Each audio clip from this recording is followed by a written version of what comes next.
everyone knows, this meeting is being recorded. So if you don't want your face visible, go ahead and turn off your video, or turn off your vase, either way.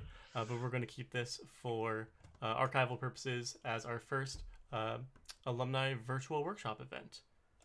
Very cool. Let's see, going live.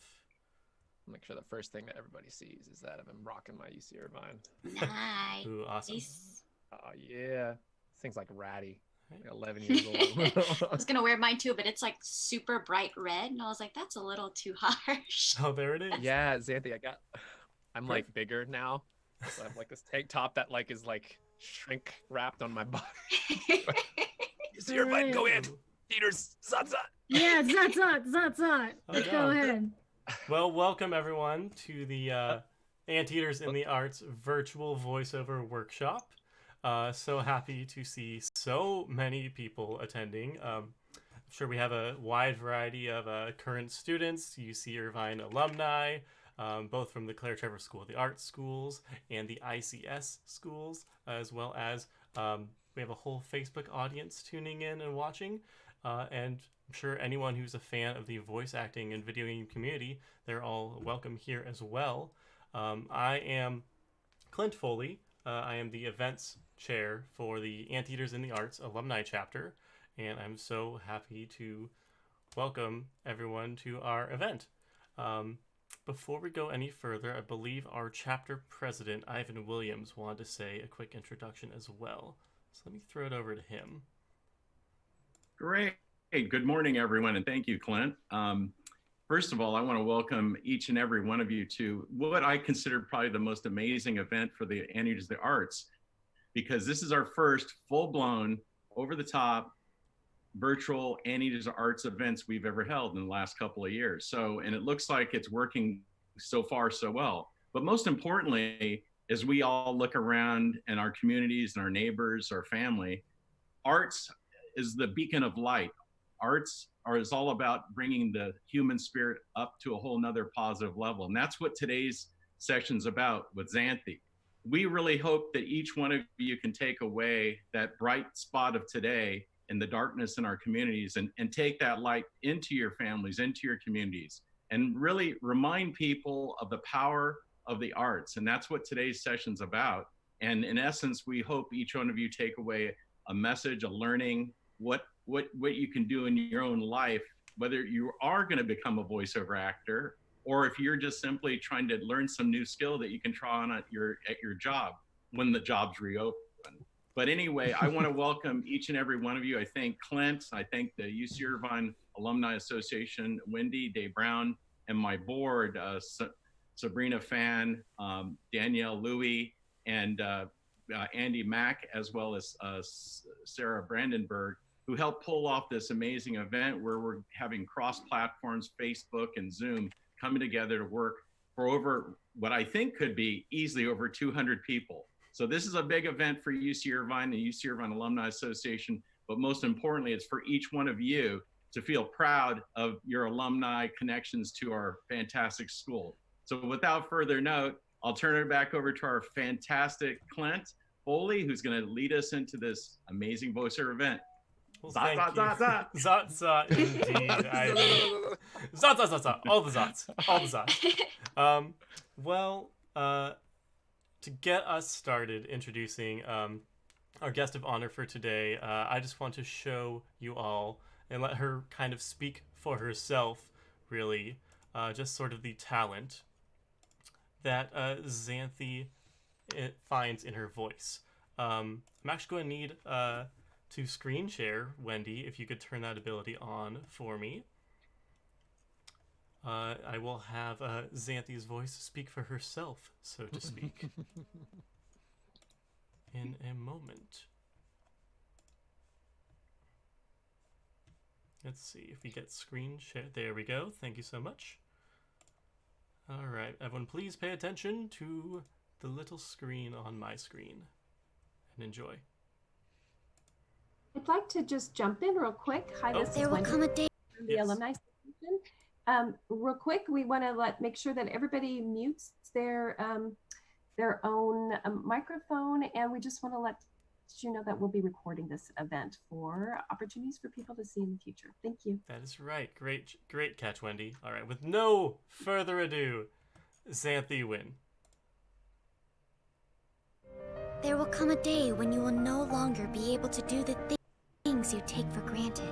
The world is cruel, and it feels like it's someone's hollow dream. Ha! The perfect. Ah, buffering. Don't you love it?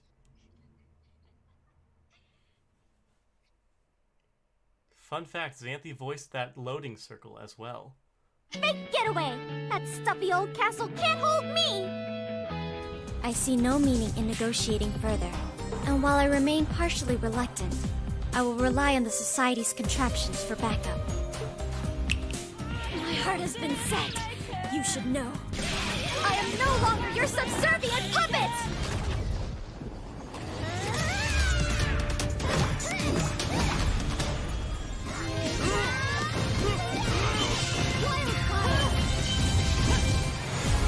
Witness the power of Japanese technology! I will punish you! Time to say your last goodbye! I'll crush the enemy! Photon blade! There's more where that came from. There certainly is more where that came from. Please allow That was a lot of damage, Xanthe. Way to go. Oh, that was like 99,000 damage. Maximum damage. Very, very skilled. Xanthe Huynh is a featured voice actress in film, anime, and video games who graduated from UC Irvine in 2010, that's how you say the year, as a drama major at the 𝗙𝗷𝗏𝗧 School of the Arts. She began acting in middle school and has been a lifelong fan of anime and games. And at the end of her sophomore year, she made the brilliant decision to mash two of her passions together and pursue voice acting. She hit the ground running by entering a voice acting competition at Anime Expo, which is California's largest anime convention, and earned herself a finalist position, a recording session with a Hollywood voiceover studio, and a job with that very same studio. So not too shabby.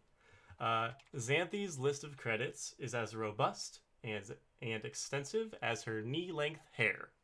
You've probably heard Xanthe's voice as Marianne in Fire Emblem Three Houses, Gym Leader Erica in Pokemon Masters, Hidomi in FLCL Progressive, Sachi in Sword Art Online, Cooking Cat in A Hat in Time, Ui Hirasawa in K-On!, Hanayo Koizumi in Love Live School Idol Project, Princess Cecile in Fallen Legion, Air in Fire Emblem Heroes, Menma in Anohana, The Flower We Saw That Day, Yuki Yuna in Yuki Yuna is a Hero, and finally Haru Okumura in Catherine, Super Smash Bros. Ultimate, and Persona 5.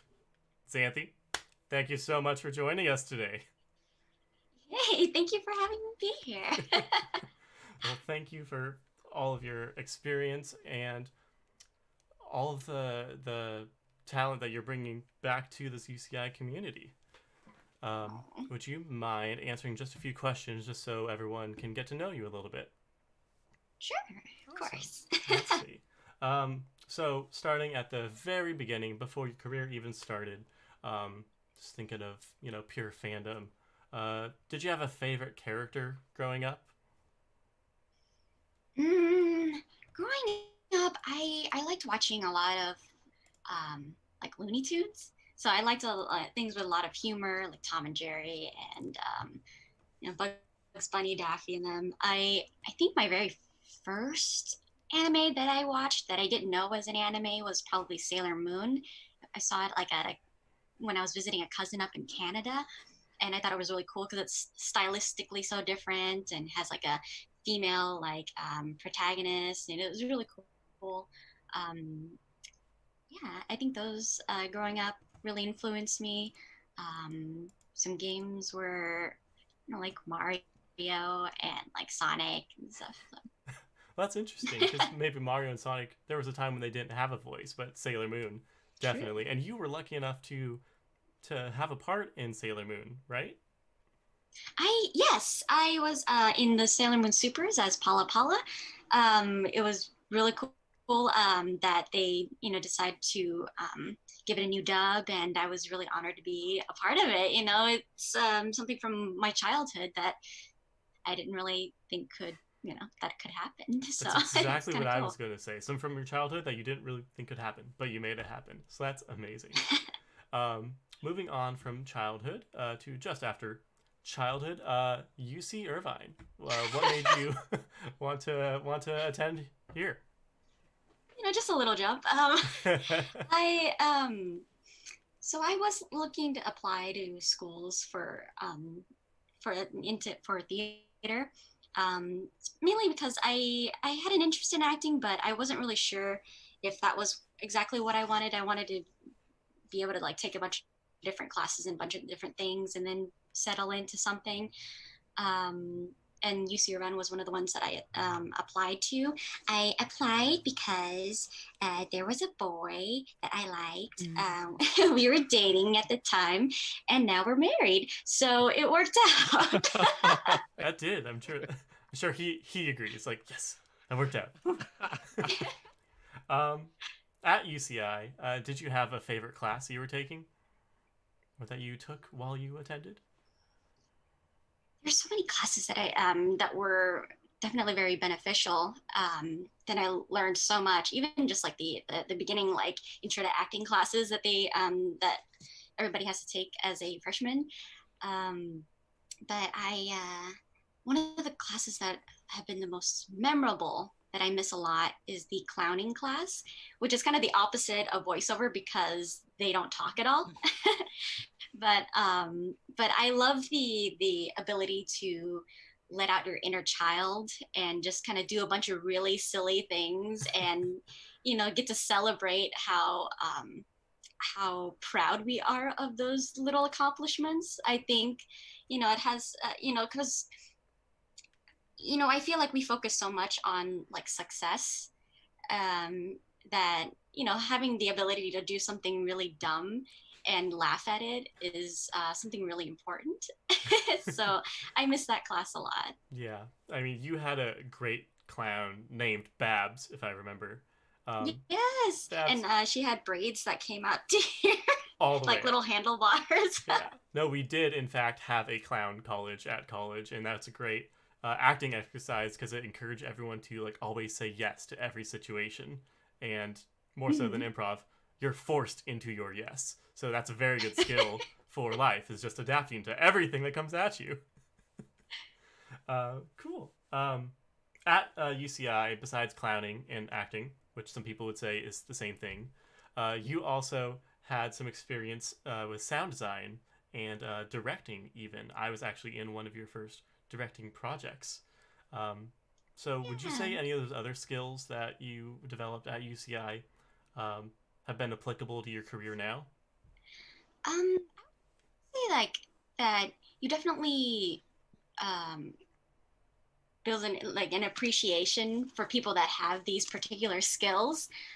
The sound design, all the sound engineers that I work with are amazing and so quick and on top of everything that now that I'm at home and I'm having to juggle that with the acting for remote recording, it's too much. And I miss all my sound engineers that I work with at the studios. And but definitely taking the sound design class at UCI kind of helped me to learn at least how to do recordings at home and how to do basic editing and exporting and understanding signal flow and all that. So I think it was really valuable to take it at the time that I did. I think also at the time the sound design course was really small, so I was in there with all the grad students, so I definitely learned a lot from them because they had so much more experience. And as far as directing, it helped me to understand what it's like to be on the other side of things and trying to explain to another person what it is you want out of their reads. So trying to decipher like director's speech is a valuable skill too, because sometimes they throw things out there and you're just like, what does it mean to sound more yellow? What does it mean to sound more this, strange like little notes that you get sometimes. Yeah, I mean that's one of the great things about like an artistic school is you get to find ways to interpret those vague sort of instructions, and the next time you hear it, it's not so vague. So that's awesome. Outside of school, is there anything else you want to tell us about your creative work outside of voice acting? If you've gotten a chance to do any traditional acting or live acting or directing any other projects that you have found yourself working on? I haven't really explored those mediums too much outside of taking classes and getting training and getting more acquainted with them. But yeah, I think my focus has mostly been a lot of voiceover stuff. I've done a little bit of directing and some production work. It's a lot of, those require so much work. I have a lot of respect for them. Great. As I mentioned in your intro, you really just got started during the middle of your school years with voice acting, with the Anime Expo competition, with working with Bang Zoom on all of your on the technical side of it first, which really helps with your sound design background, leading to this sort of technical prowess I think you have an edge on today. After you graduated, was there anything else that you did to help get your career started? I continue to take a lot of, I started taking voiceover specific classes because, you have to learn a lot of like mic technique and things like that are, like a lot of different technical skills compared to theater, which has other things that you have to think about, like getting to position and lighting and all this other stuff, making sure you're in the right place. But definitely taking classes. I'm still taking classes. I'm still taking classes now. It is a never-ending process. But yeah, and also practicing. I have a friend that I work with every week, and I have a group that I meet up with every week to practice and also just kind of keep each other accountable to continue practicing. Even now, because especially with quarantine, like my stream of jobs have slowed down dramatically, and it's just like a lot of auditioning at home. So getting to practice and meet up with friends is a great way to kind of keep my my skills up, and maybe also hopefully learn something new. But yeah. Well, that's some good dedication then. Is keep on polishing the stone, as it were, to keep honing your skills. Even though it's in a difficult time right now, let's rewind the clock a little bit and think of before, back when we could go to places and things were normal. What would you say, very briefly, like a normal week is like for you as a voice actor? Normal week would be mostly a lot of auditioning from home. So just at home in my little walk-in closet, recording and submitting, and then like being like, please come back someday, because a lot of times you submit it and then you just never hear back again. I drive like an hour, 2 hours to get to a studio because traffic in LA is horrendous. Was horrendous. It's gone now. It's gone now because nobody's going anywhere. But yeah, going up to the studio to record maybe a few things, and yeah, and then I have my like I mentioned, my my little workout buddies to practice reads at home, different styles and such. So yeah, so it never really ends. You're always sort of self-practicing and finding opportunities, whether it's an audition or your work group. You're always just keeping at it. Yes, absolutely. Fantastic. Well, and last question before we sort of get into all of your presentation and your experience with everything that hopefully is going to be inspiring to us is there any people or places or classes or courses that were inspiring or foundational to you? For me, there's been a couple of, at least voiceover wise, there's these great mentors that I've taken classes with. My very first one is Tony Oliver. They actually just started offering some like online classes for the first time too through the Adventures in Voice Acting website. And he was the very first person I worked in at a voiceover job. So I definitely learned how to do a lot of like ADR with him, like voice acting for like dubbing, basically for anime. And a really great teacher is Richard Horvitz. He is phenomenal. I love him so much. He's got a really great 5-step program that you go through every time you go into reads. That was really great, and it completely changed the way I look at scripts now. And also, there's so many great people. Off the top of my head, also Charlie Adler. I took classes with him, and he blew my mind, mainly because he,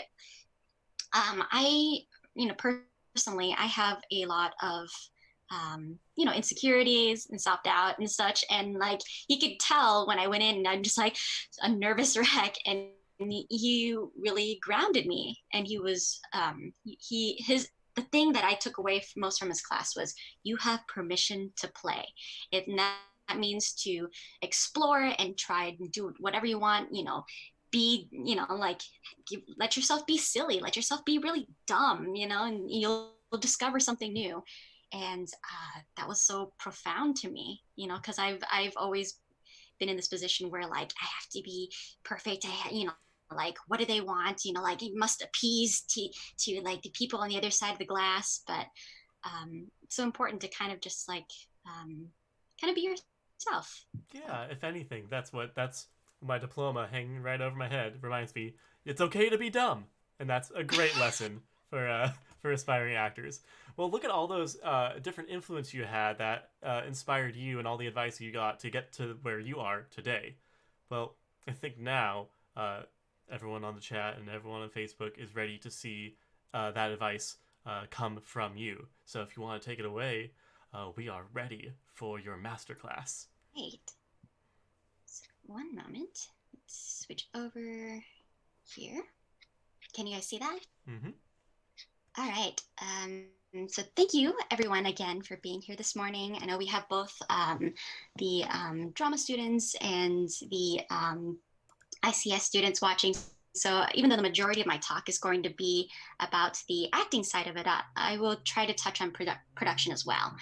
So let's see. So how to get started in voiceover. First off, we talked about like getting a lot of acting training.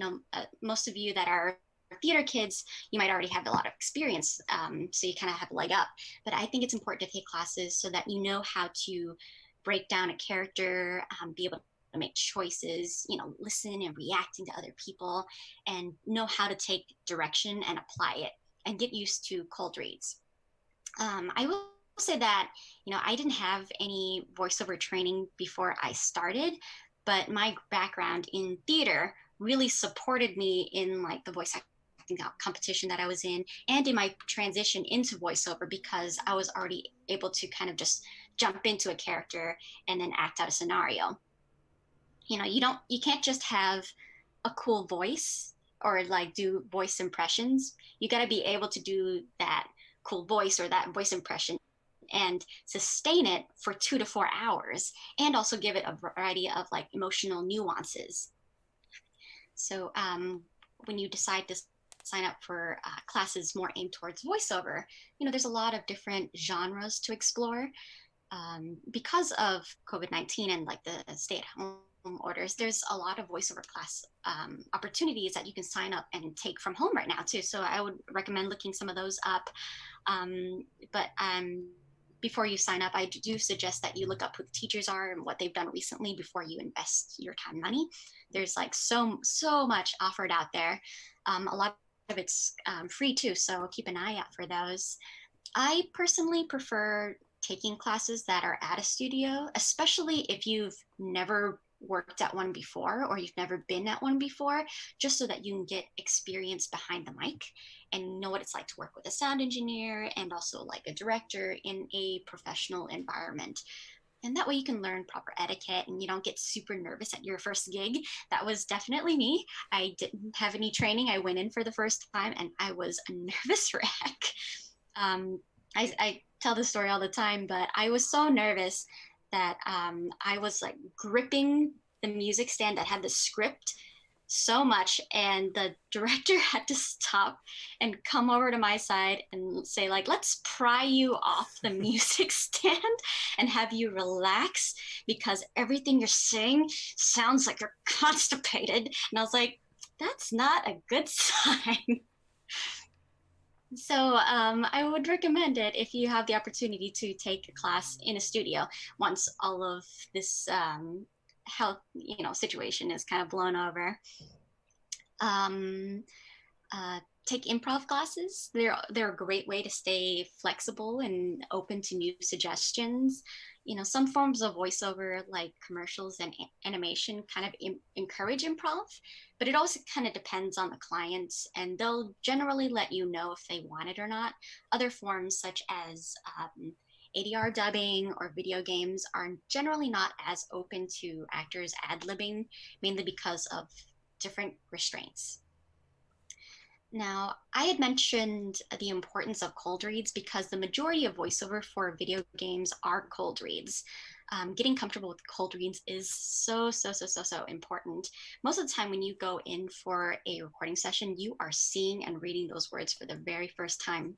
And it has to do with a lot of companies being really protective and secretive about their properties.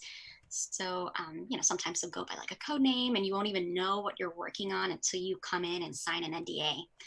And other times it's just because of like the workload and script writers are making changes even up to the morning of recording. So, keep on your toes, be able to read things for the first time.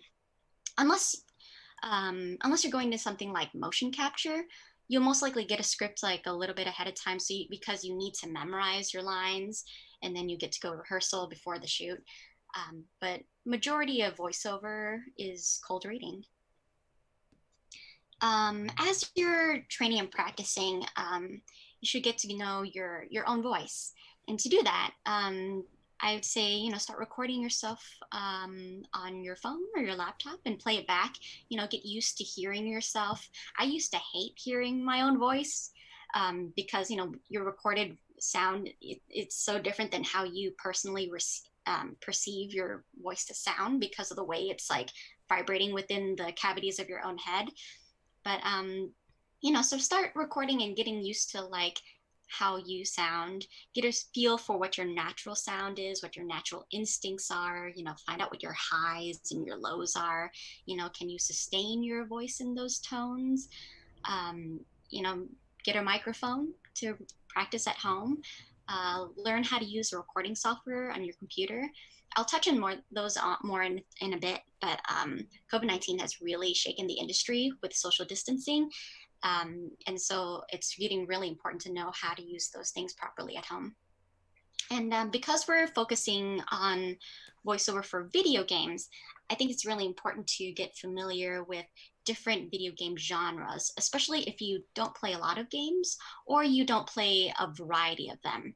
I'll go in and I'll watch a bunch of videos like Let's Plays on YouTube. You can also look for Twitch streamers as a resource to watch and research video games. I personally like to go to YouTube just so that I can jump around and watch cutscenes so that I can see like the style and the approaches that are associated with them. So like a first person shooter like Call of Duty is going to have a different energy and acting style compared to something like a life simulator like Persona 5.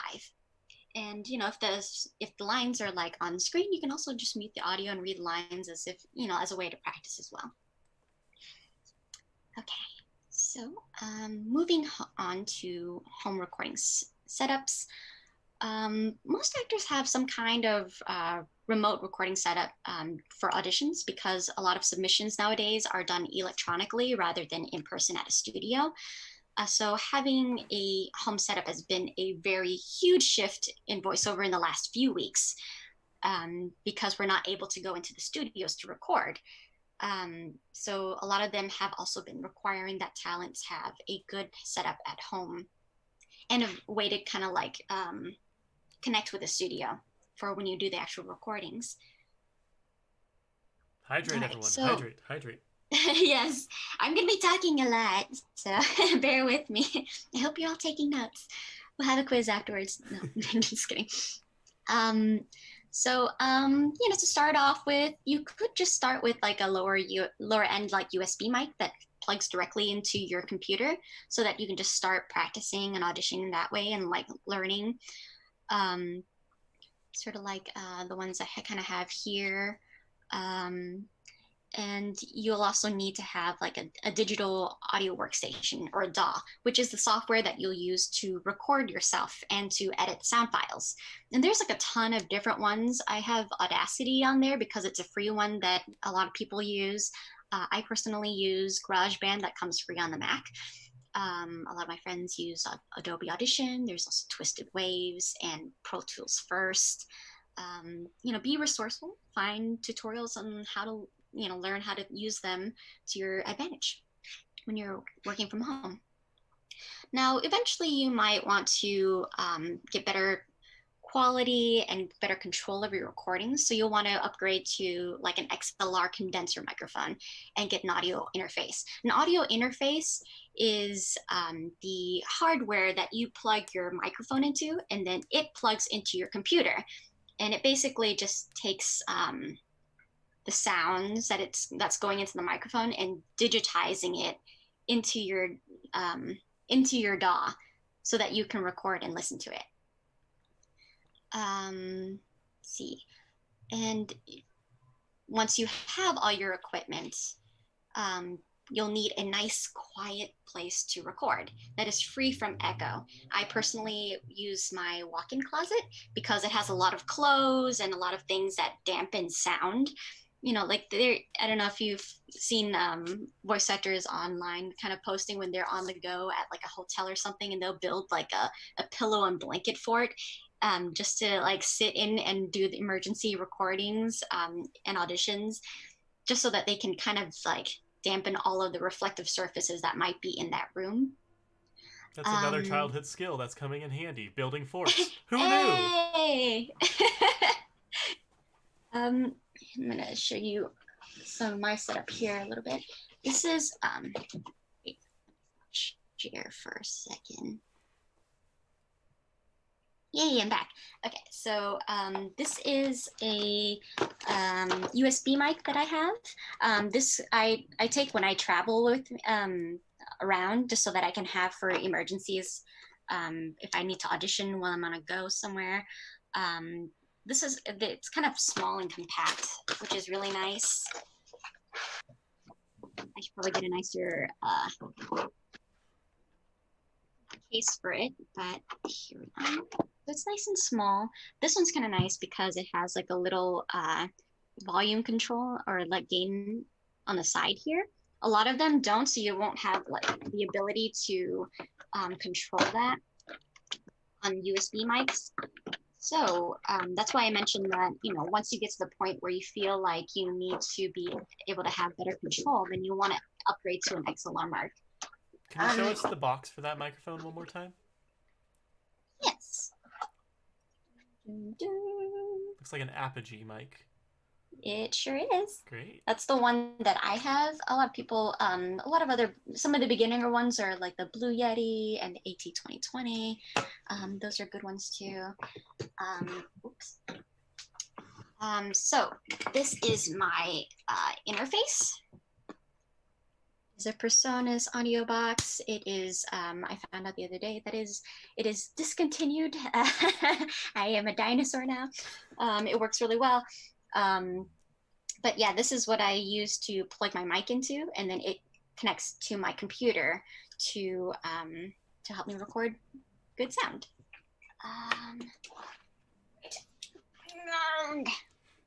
Okay. It's been a while since this has left my closet. So this is my pop filter. This is the and dinosaur you're talking about.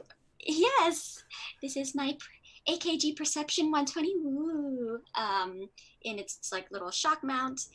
But yes, this is what I use to record. And what I mean by XLR is that the cable has this kind of thing to plug into my interface. And that is probably as technical as I'll be able to sound because I am not a sound engineer. But this is my setup. So then I am usually on the other side of it like this. This is gonna go back. And then one last thing that I have is an isolation shield. And what it does is I put it on the other side of my mic here, and it kind of helps dampen any other reflective sound that might be echoing back into the mic. So that's what I have. Wow. And it's basically just like foam on the inside of this outer plastic rim here. And that's my show and tell. Jump back into this lecture here. All right. So for more in-depth explanation on equipment and audio workflow, there's these other websites here that you can get help with, either to contact someone that's much more knowledgeable than me about how to get started with your web setup. Actually, let me share this instead. Here. So I hope you can see this. This is the VO Tech Guru. He has a thing on the side here. You can look at recommended equipment and software. Oh, it's all gathered together in one place. That's amazing. Yeah, it's so nice. So that's the VO Tech Guru. There's also the home voiceover studio here by Dan Leonard. And again, he's somebody that you can contact to get help if you are having problems getting your setup to work. And then there's also Towards the Tech. He has videos, and he also has right here tutorial videos and other little write-ups that you can read and look into to learn how to use a variety of different softwares and things like that, and how to connect yourself to the studio if they're recording from their end while you're at home speaking into your mic and things like that. And then one of my favorite sites that I always recommend is iwanttobeavoiceactor.com by D. Bradley Baker. He has a variety of different topics here. I'll probably mention this website again later, but he has a section on your new home studio and how to get started. There's a lot of information here that you can read through and start learning how to use this at home. But yeah, lots of really great resources out there to educate yourself. Cool. So now, go back to this. So those are some of the sites that I just mentioned. And also, if you're a student at UCI, I would highly suggest taking advantage of the amazing sound department you have there. Take some courses, email your professors. They are an amazing resource. Take hold of your education. I feel like I didn't really fully do that until my last year as a student.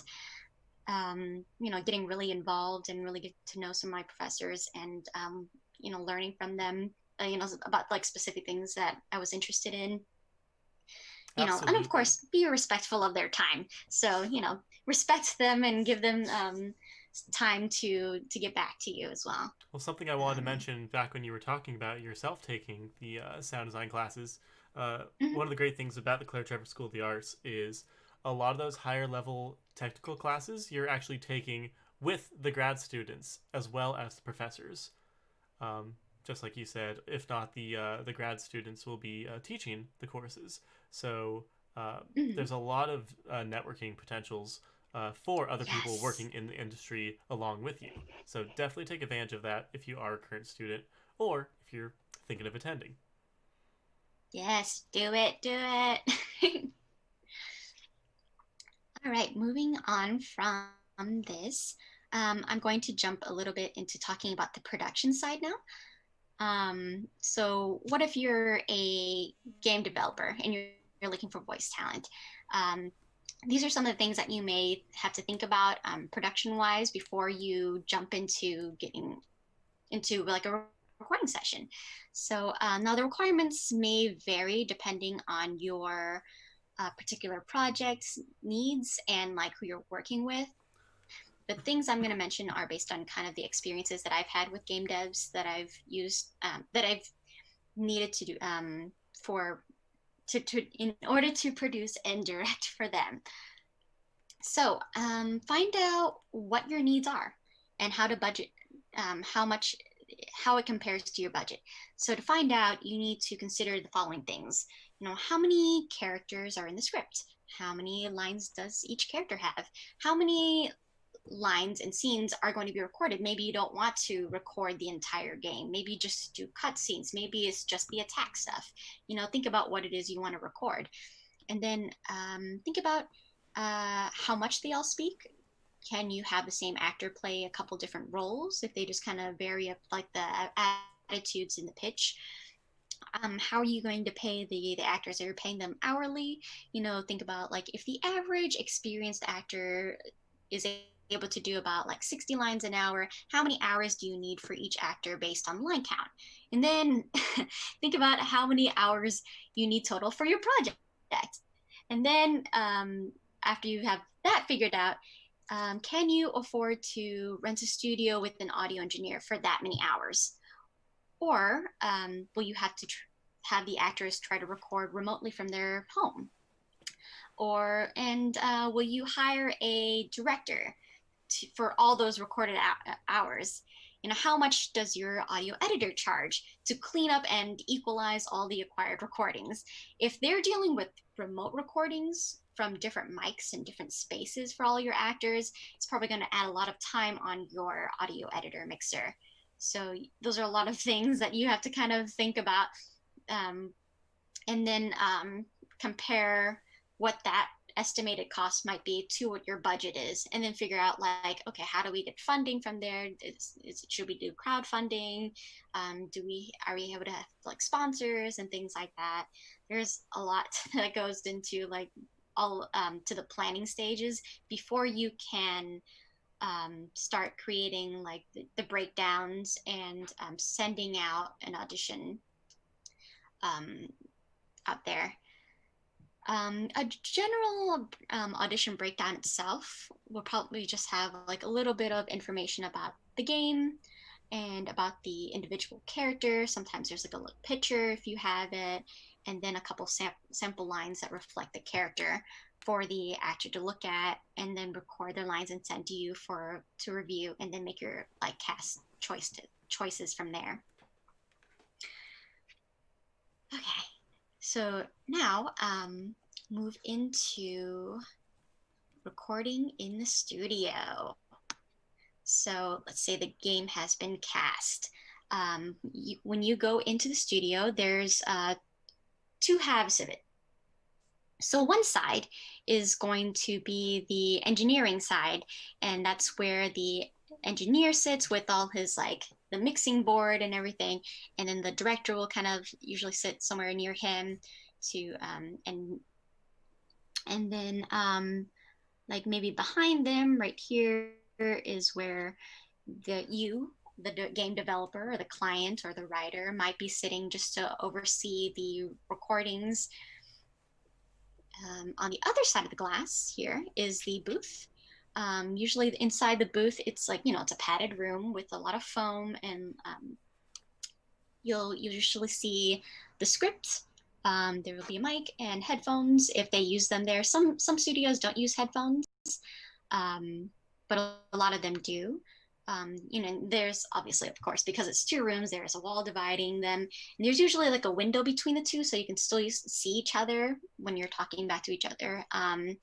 But there are some studio layouts that don't have a window. But what they'll do instead is they'll have like a tiny camera on the actor so that the engineer can kind of take a peek and make sure that the actor is on mic, which means that you are in the right position, you're the right distance away, and you're not like turning away from it, so that the sound is consistent in what they are looking for this project, so that you sound the same as everybody else within the game. If you are sitting in the recording session as a developer to oversee it, I would suggest asking the engineer and the director what their workflow is like, so you know what to expect, you know, and then let them know how you expect the files to be labeled and delivered to you. And during the recordings, you know, don't be afraid to speak up and ask questions if you don't understand something, or if you feel like the acting choice or the direction needs adjusting or clarifying anything that might be misinterpreted or that's not accurate for your project. You are the one that's lived with your project much longer than everybody else, and you know it best, and you ultimately have the final say in how you want the end product to be. Within reason. All right, now the 2 halves of the studio aren't able to communicate with each other unless the engineer has connected them, or they use what's called a talkback button. So when they press on the button, they're able to like talk to the other side, to the booth. And that's to keep the recordings free from any like shuffling or other noises that might be picked up in the background. I've worked in live studios before, which is there is no division. So the actor is in the control room with everybody else. And so in between recording for lines, like when the actor is speaking, everybody's like frozen still and like trying not to breathe or make sound so that it won't be caught in the mic. I've only been in those kind of situations like a couple times, but a lot of times, you know, you'll be in a different room, so they don't have to be so conscious about like not making the sound when recordings are going. Also, a word of advice to actors out there. You know, if you're standing on the other side and you're not hearing them talking on the other side, but you know, you can see them talking and everything else, don't get too wrapped up in your head about it. You know, they're probably dealing with technical stuff or rewriting a line. They're not secretly talking smack about you and about how horrible that last take was, and like they're going to replace you and all this stuff. Yeah, it gets scary because you're sitting there in like long silences. And it's like, wow, 10 years have gone by and they haven't gone back to me. They must have forgotten that I'm here. But, you know, it's likely nothing to do with you. So, you know, don't get too nervous about it, because that's happened to me. Speaking of actors inside the booth, if they are experiencing some time where the engineers seem to be talking about them and they get nervous and they want to maybe pet that foam wall that looks so nice and fluffy and pettable, is there anything else in that booth that they should not touch? Perfect segue. I was going to go into this here. Never touch the microphone. Ever, ever, ever, ever. It is so very expensive and very delicate. There is no need for you, the actor, to touch it. The sound engineer will come into the booth and adjust it for you, for whatever your height is and whatever their needs are for it. Yeah, and random etiquette note: if you need to sneeze, cough, or to clear your throat, do that away from the mic. Don't do it into the mic. The engineering side doesn't need to hear that in crisp, high quality or their huge monitors, you know, so don't be nasty. And while you're at it, you know, don't try to adjust the stand if it has, like, if your script is on like a heavy screen, I would suggest not doing that by yourself. You know, just while the engineer's in there fixing the mic, they're probably going to adjust the screen anyway. So, just kind of have them be like, oh, is it okay if you move it to here? I prefer this closer, that whatever. My rule of thumb is to avoid touching or moving anything that is expensive and breakable. And, but most studios are okay if you want to adjust the volume of your headset, though, the headphones that you're wearing. And if it's like within your reach, if you don't know where it is, and you can probably just ask the engineer, like, if it's okay if you can, when in doubt, ask. I would say ask before moving or touching anything, really. All right, so moving on to the recording itself. It's typical to come into the studio not knowing anything, hence my emphasis on getting good at cold reads earlier. So if you auditioned and booked the job, then you should have an idea of what the world and tone, genre is, and who your character is. But sometimes, if you've worked with a studio or a director before, they might just cast you because the game has 60 playable characters and 300 little like odd incidental characters that they want to fill, and they don't have time to audition for all these little 1 or 2 liners. So they'll probably just kind of be like, you know what, I know Ricco can do like some really great like young guys and really like gruff old dudes, so like we'll bring him in and just have him do like a swath of like random people in the background. So when you get into the studio, the director or the client will probably tell you what the game is about, tell you about your character, and then you jump into the booth. And then they'll play you back your audition as a reference to remind you, oh, this is what you did when you auditioned for us. Or if there isn't a reference, then they'll just say like, oh, okay, based on what we've just told you, can you read some of the lines on the screen about with a voice that you think would suit this character? And then you'll read a couple lines and they'll be like, okay, that sounds great. Or they'll say, actually, we're thinking a little bit younger. Can you go a little bit higher in your voice, or can you add a texture? Can you do this and that? Until they reach the sweet spot that the character's voice lands, and then you will stay there, and then they'll start with the recordings. So the recordings go line by line. And sometimes the script is sorted to just your character's lines, so you can't even see what the other characters are saying for context. So you, the actor, become very dependent on the director and the client to fill you in scene by scene what's happening, who's in the scene with you, what's your relationship with each other, and what it is you're responding to. Maybe they'll read the line before so that you know how to respond with the line that you're reading. So it's a lot of being on your feet, making quick decisions, jumping in, and being able to like to commit and deliver, basically.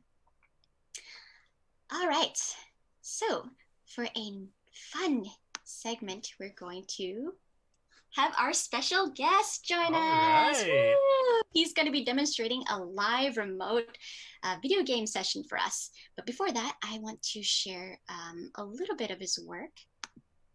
It is so cool. I'm so excited for you guys. I think I'll have to unplug myself for a second.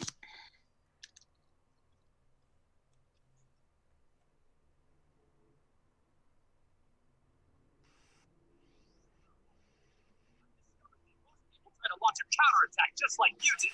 So naturally, I trained to work around such moves. Nice try, though.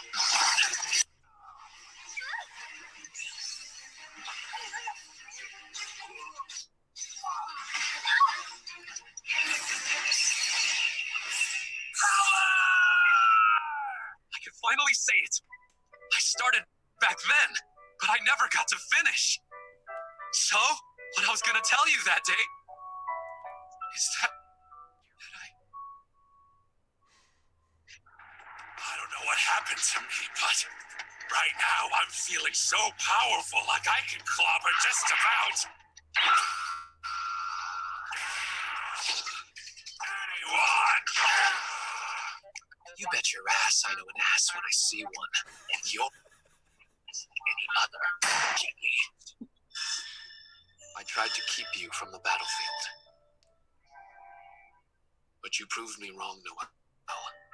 You're more capable now than I ever could have predicted you'd be.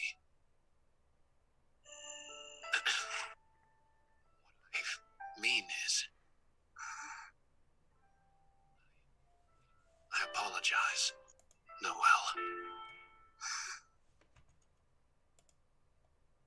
So yay! You jump on and introduce yourself. Let us know a little bit of your background and some other titles we might know you from. Oh, And let's get him unmuted first. We want the voice actor to have his voice back. No, who's in charge? Let's see. Wendy, can you possibly unmute Ricco for us? He's jamming. Before he improvises a whole EP. Thank you. There we go. Yay! Thanks for that, y'all. Hashtag let Ricco speak. Hey guys. Yeah, tell us a bit about yourself and your training and Oh man, and this is wild, Xanthe. It's so strange. Like I feel like we're worlds away. So I'm out here in Dallas, Texas. I went to UC Irvine with Xanthe.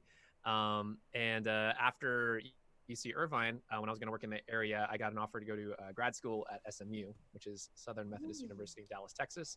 So I went out there. I graduated out here now because I'm in Dallas in 2012. I signed with my agent shortly before that and started working, luckily, knock on whatever this is, particle board full-time ever since out here. A mixture of VO, theater, on camera, just about everything. So I know we're talking specifically voiceover, and as I was listening to you talk about everything, Xanthe, I'm like, oh man, like I really came about, like you focus fired this hardcore. I guess in comparison, I'm like, oh man, I never gave that much thought to all these other things. I definitely did a lot of theater, you know? So when I went to UC Irvine, I did the New York satellite program, went to the city and focused on musical theater, which I think was probably one of the best things for my voice, working with Dennis and Marana and everyone and Gary, just in terms of like vocal health and, you know, communicating a song. Talk about like the most unorthodox weird thing to do is to break into song when you're at the height of emotion. Do you know what I mean?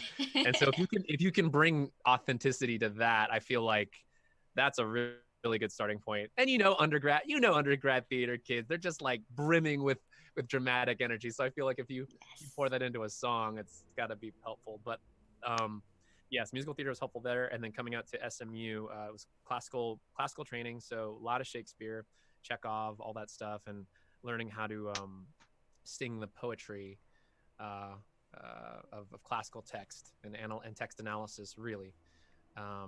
More theater, you know what I mean? So that was what I did out here for 3 years. And then, yeah, I kind of just like went through that. That was the Cliff Notes version of everything I've done training wise.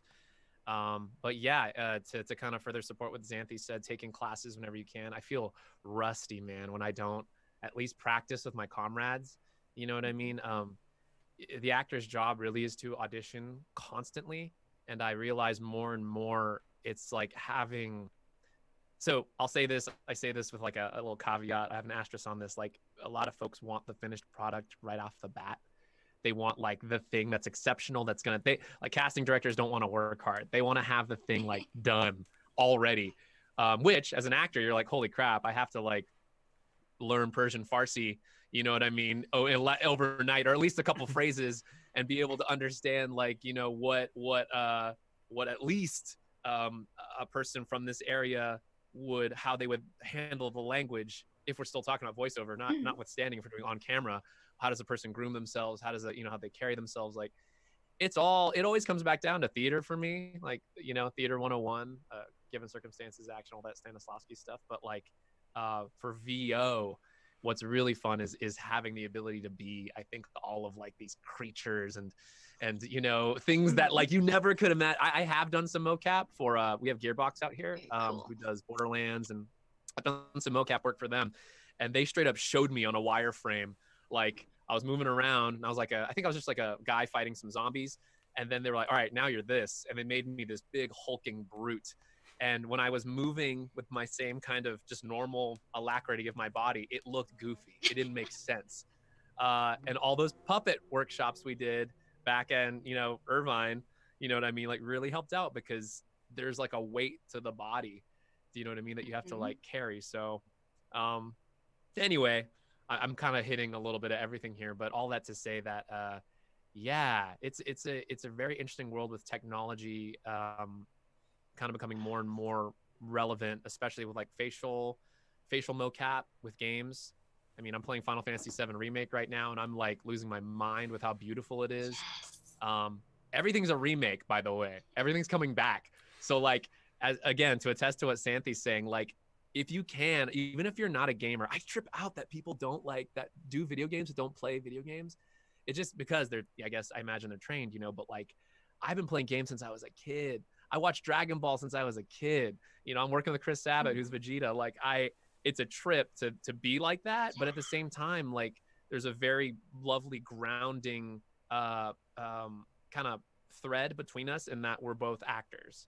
Do you know what I mean? And that when you're asked to drop into a scene, as we're probably going to do here in a little bit, we're doing the same thing. We're breaking down the scene work. We're trying to figure out what it means.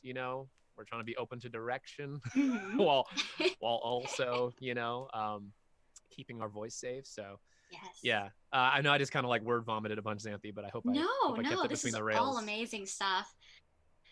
And like you are trained in so many different areas of acting too. And like, I feel like a lot of people don't realize how much physicality there actually is in voice acting too. It's not just you're not just standing still like a mannequin and like talking a bunch. You are kind of giving it like like certain posture and swagger and other things to create the character and personalities that you're portraying. Yeah, absolutely. So I'm glad that you touched on that. That's so important. But so why don't we jump into the scene? I have Sure. two Which of one do you want to them. pull up? Let's see. Who are you casting me on? No, I can't wait to look at the cast list over at 𝗏𝗏 School of the Arts. I'll run over. Was I in this? Oh man, the casting board. I haven't thought about that in forever. You remember that? People would like lose their minds. Like, the cast list is up. A Did you place see? of extreme highs and extreme lows. Yeah. I never like, I was working like 2 full-time jobs while I was going to use it. I'm like, I can't. I was working at Disney. I was like, I couldn't. Oh man. Oh, cool. Thanks for putting up the script. Yeah. Right, So let me jump in real quick because I possibly want to give Ricco a little time to stall for this cold read, which if anyone doesn't know, a cold read is when they haven't seen the script before and they're just working on things and they're hoping that someone like a host or an MC stalls so that they can read more of the script as much as they want. I don't mind. Let me say, after our demo sessions, we are going to have a question and answer section. So if you have any questions, if you're in the Zoom chat, if you're on the Facebook chat, please post your questions and we'll be collecting those for after the demonstration.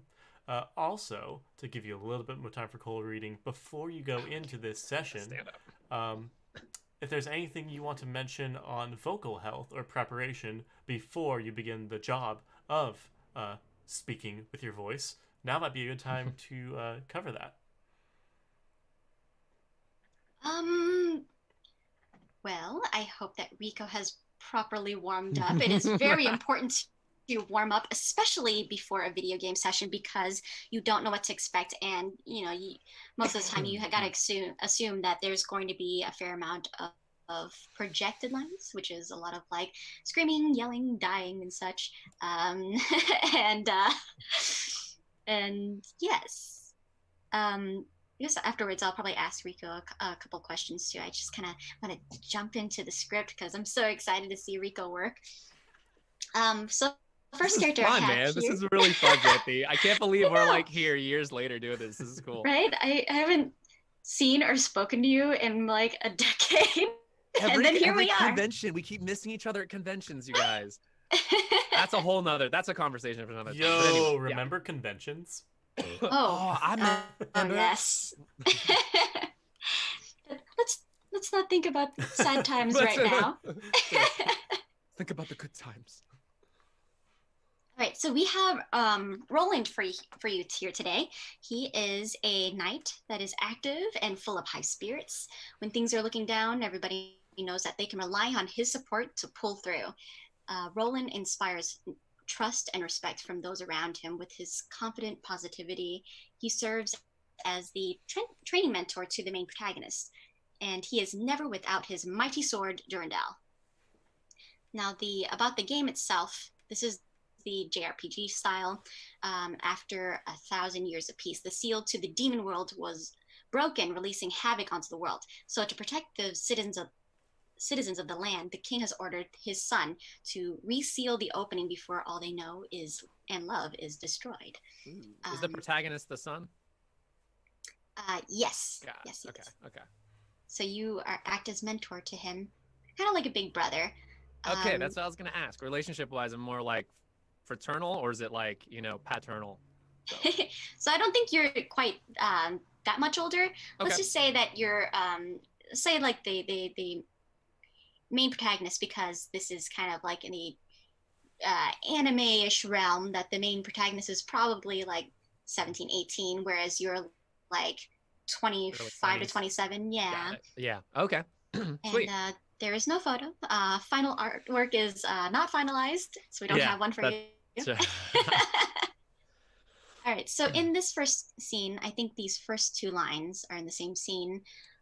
In the scene, like the son has come and started training with you and the other knights, but the player has not been watching out for their stamina, and so they run out of stamina and they have fainted. So this is the player coming to, and you're giving him a little warning. You're kind of laughing because, like, oh, rookies do this, but you'll be fine, kind of thing. So give him a little bit of advice with this one. Sure, you got it. Let's do an A and a B. You got it. Eagerness is good, but you can't let it push you too far. Nothing good will come from recklessness. Eagerness is good, but you can't let it push you too far. Nothing good will come from recklessness. A little more taciturn. I don't know how like friendly. I already can see just like in my periphery, like the punctuation. This is such a weird thing, but I can see the punctuation. I'm like, oh, this guy must be like really bright and bubbly and kind of bouncy. Yeah. Just based on the exclamations and stuff. He's totally here for you when the chips are down. So I really love that. I'm gonna take that A read, and then we'll move it down to this one. And so this is the same scene. This is after like you kind of help him up on his feet and you kind of like give him a big old pat on the back, which almost like knocks him over again. But you don't realize this. You're just, he can handle it. Right? You can handle it. No worries. Failure simply means broken bones, suffering, and eternal shame. No big deal, right? Let's see. Hey, no worries. Failure simply means broken bones, suffering, and eternal shame. No big deal, right? I'm aware of the joke. Super self-aware of the joke. Yes. So I could discover it in the middle of one, but. All right, jumping on to the next scene. So in this scene, this is before you guys are ready to take off to go into battle. So the king has invited all of you to like a big banquet. And in this particular moment, one of your teammates is female mage, Liana. She has come up to you and tried to ask you to go with her, but you are unaware of her affections. And also, like, classic. you're an outdoorsy guy. You hate sitting in a ruffled shirt that's kind of itchy and scratchy. So you're trying to back out right now. But it is girl who I'm familiar with. I'm talking to like. Yes, she's gonna be your teammate. Member? She's gonna Okay, cool. Attend such a stuffy event. I mean, such an amazing honor. I simply couldn't accept it. Good day. Attend such a stuffy event. I mean, such an amazing honor. I simply couldn't accept it. Good day. I love that one. Make that escape. Oh, listen, you've cured me millions of times in battle, but not worth this. Goodbye now. Wonderful. Let's move on to the next scene. In this scene, again, you're also speaking to Liana. Yeah, she's kind of a little bit. She's been too much in her like little bubble, so she doesn't know too much about the outside world. And in this moment particular, you and the dudes are like talking about like going over to like the local brothel, but you know, she just thinks that you guys are going out to have fun or drink or something. She wants in, and you're trying to be like, no. Oh, that's great. I love yes. that. Okay. That's the weapon shop. It's far too dangerous. The weapons there may fall and harm you somehow. Okay, I gotta imagine there's like straight up a courtesan like outside the shop. Like, ooh. That's the weapon shop. It's far too dangerous. The weapons there may fall and harm you somehow. I'm loving that B-read, just kind of like floundering to find the words. Just leave. Go away. Don't come with us. Don't follow your poor innocent heart. Yeah. No. Oh, yeah. Is she a delicate flower type, Xanthe? Yes. Just kind of sweet and innocent. And Okay. you're just like, no, don't. You're so pure. Would you say she's like a Marianne? Is she like a... Oh, perhaps. Very ladylike. Got it. Loves horses. Right. And then this next scene, much later on in the game, you and the son have had like differences in how you think you should execute like a certain battle plan. Okay. And so you have stormed off, and then you got caught in a trap, and then they had to kind of pretty much like come and rescue you. And so this is the moment afterwards, and you're coming up into to apologize to the son. My bad. Okay. I'm sorry for causing such a ruckus and for putting both of us in this condition. I should be protecting you. I'm sorry for causing such a ruckus and for putting both of us in this condition. I should be protecting you. I effed up, bro. Effed up. Let's do one more take where you are a little bit softer, a little bit more vulnerable, like showing a side that we probably haven't seen to you yet. In this moment of like, I was a hothead, you know, like being, you know, like, please forgive me. You know, I really wanted the best for everyone. Cool. Yeah. I'm sorry for causing such a ruckus and for putting both of us in this condition. I should be protecting you. Can I go again? Yes. All right. I'm sorry for causing such a ruckus and for putting both of us in this condition. I'm hitting this for some reason. Oh, I know why. Okay, sorry, one more. Here we go.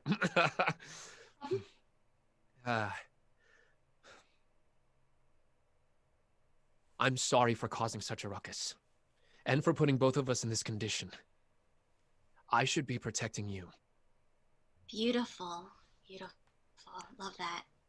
I can tell my little self-note, Xanthe, and we start to notice this for other actors out there. If like some training, like as I go beat up the, you know, the big pentameter. When I start hitting certain words like a hammer on an anvil, it's usually for me Ricco note. I'm like, oh, I'm a little like unclear. So taking your note, like by saying dropping in and like, you know, really like being apologetic. I need to apologize. That word doesn't help me.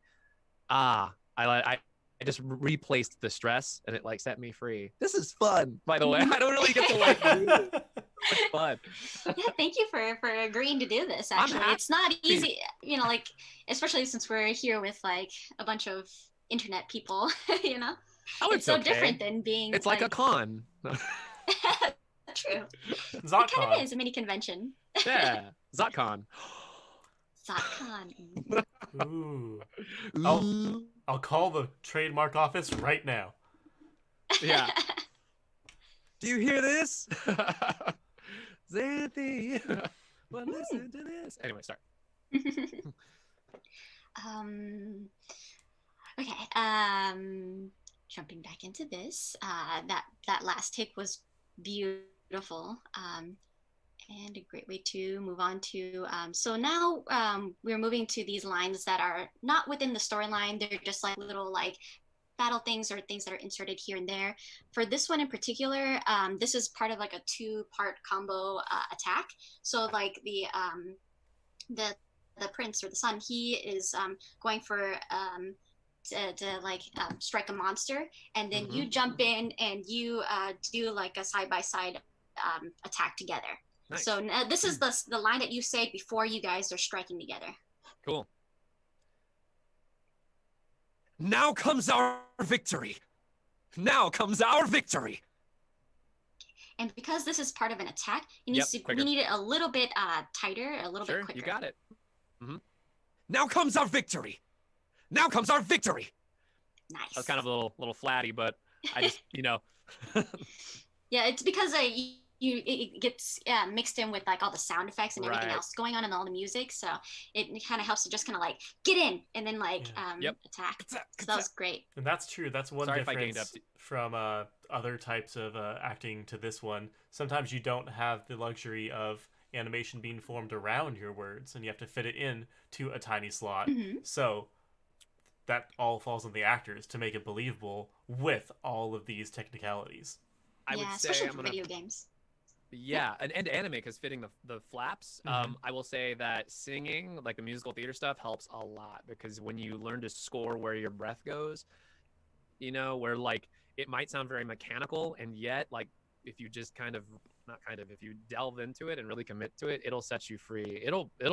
I've won audition just because I was floundering, and then I was like, wait, I need to put a breath here, and then, do you know what I mean? Like, and because you need to, like, if the note is, say it quicker, now comes the victory, you know, like, you still need to be able to carry the strength of it. Anyway, sorry, I keep it's because you have to have like a certain internal rhythm, and you have to have like a way to kind of like if you're listening to like the original reference and it's like a certain timing, you have to be able to kind of like internalize that timing for when you read your own lines so that they kind of match up.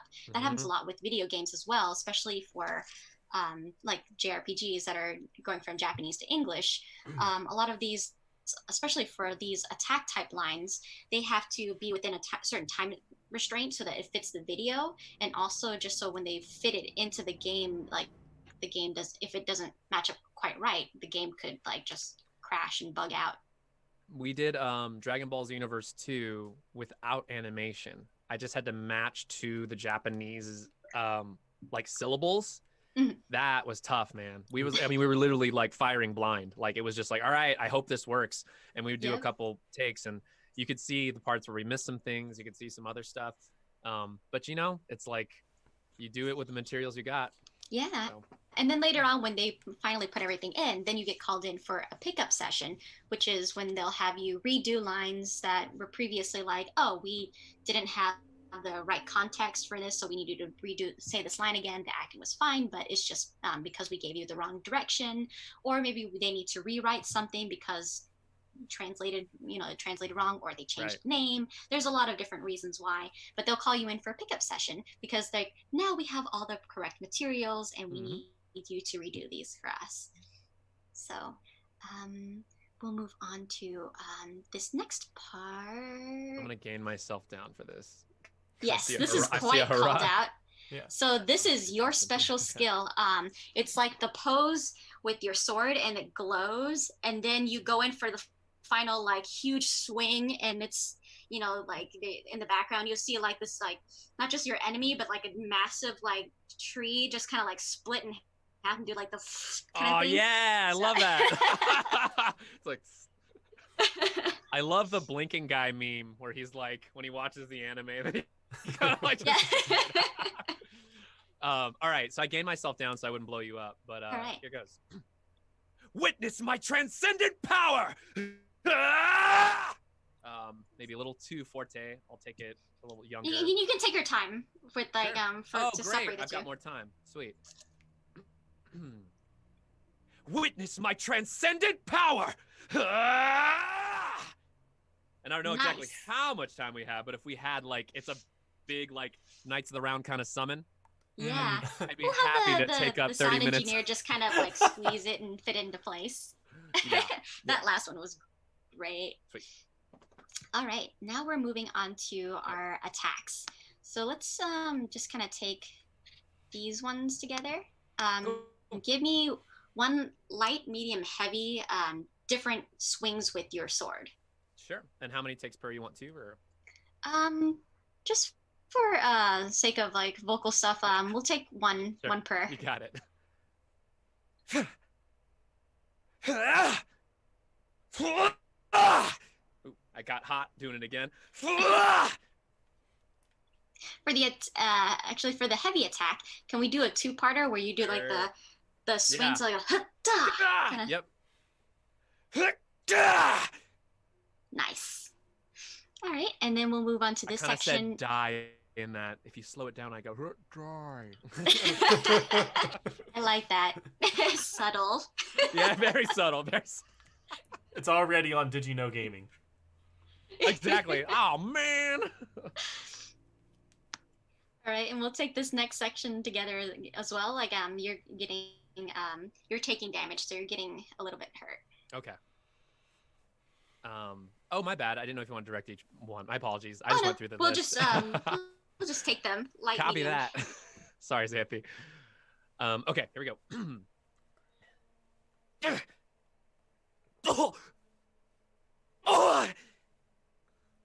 Oh, poor Roland. Yes, getting the snot kicked out of him. All right, and then we're coming down to your death line. So this is your, final famous words before you. I still have a long way to go.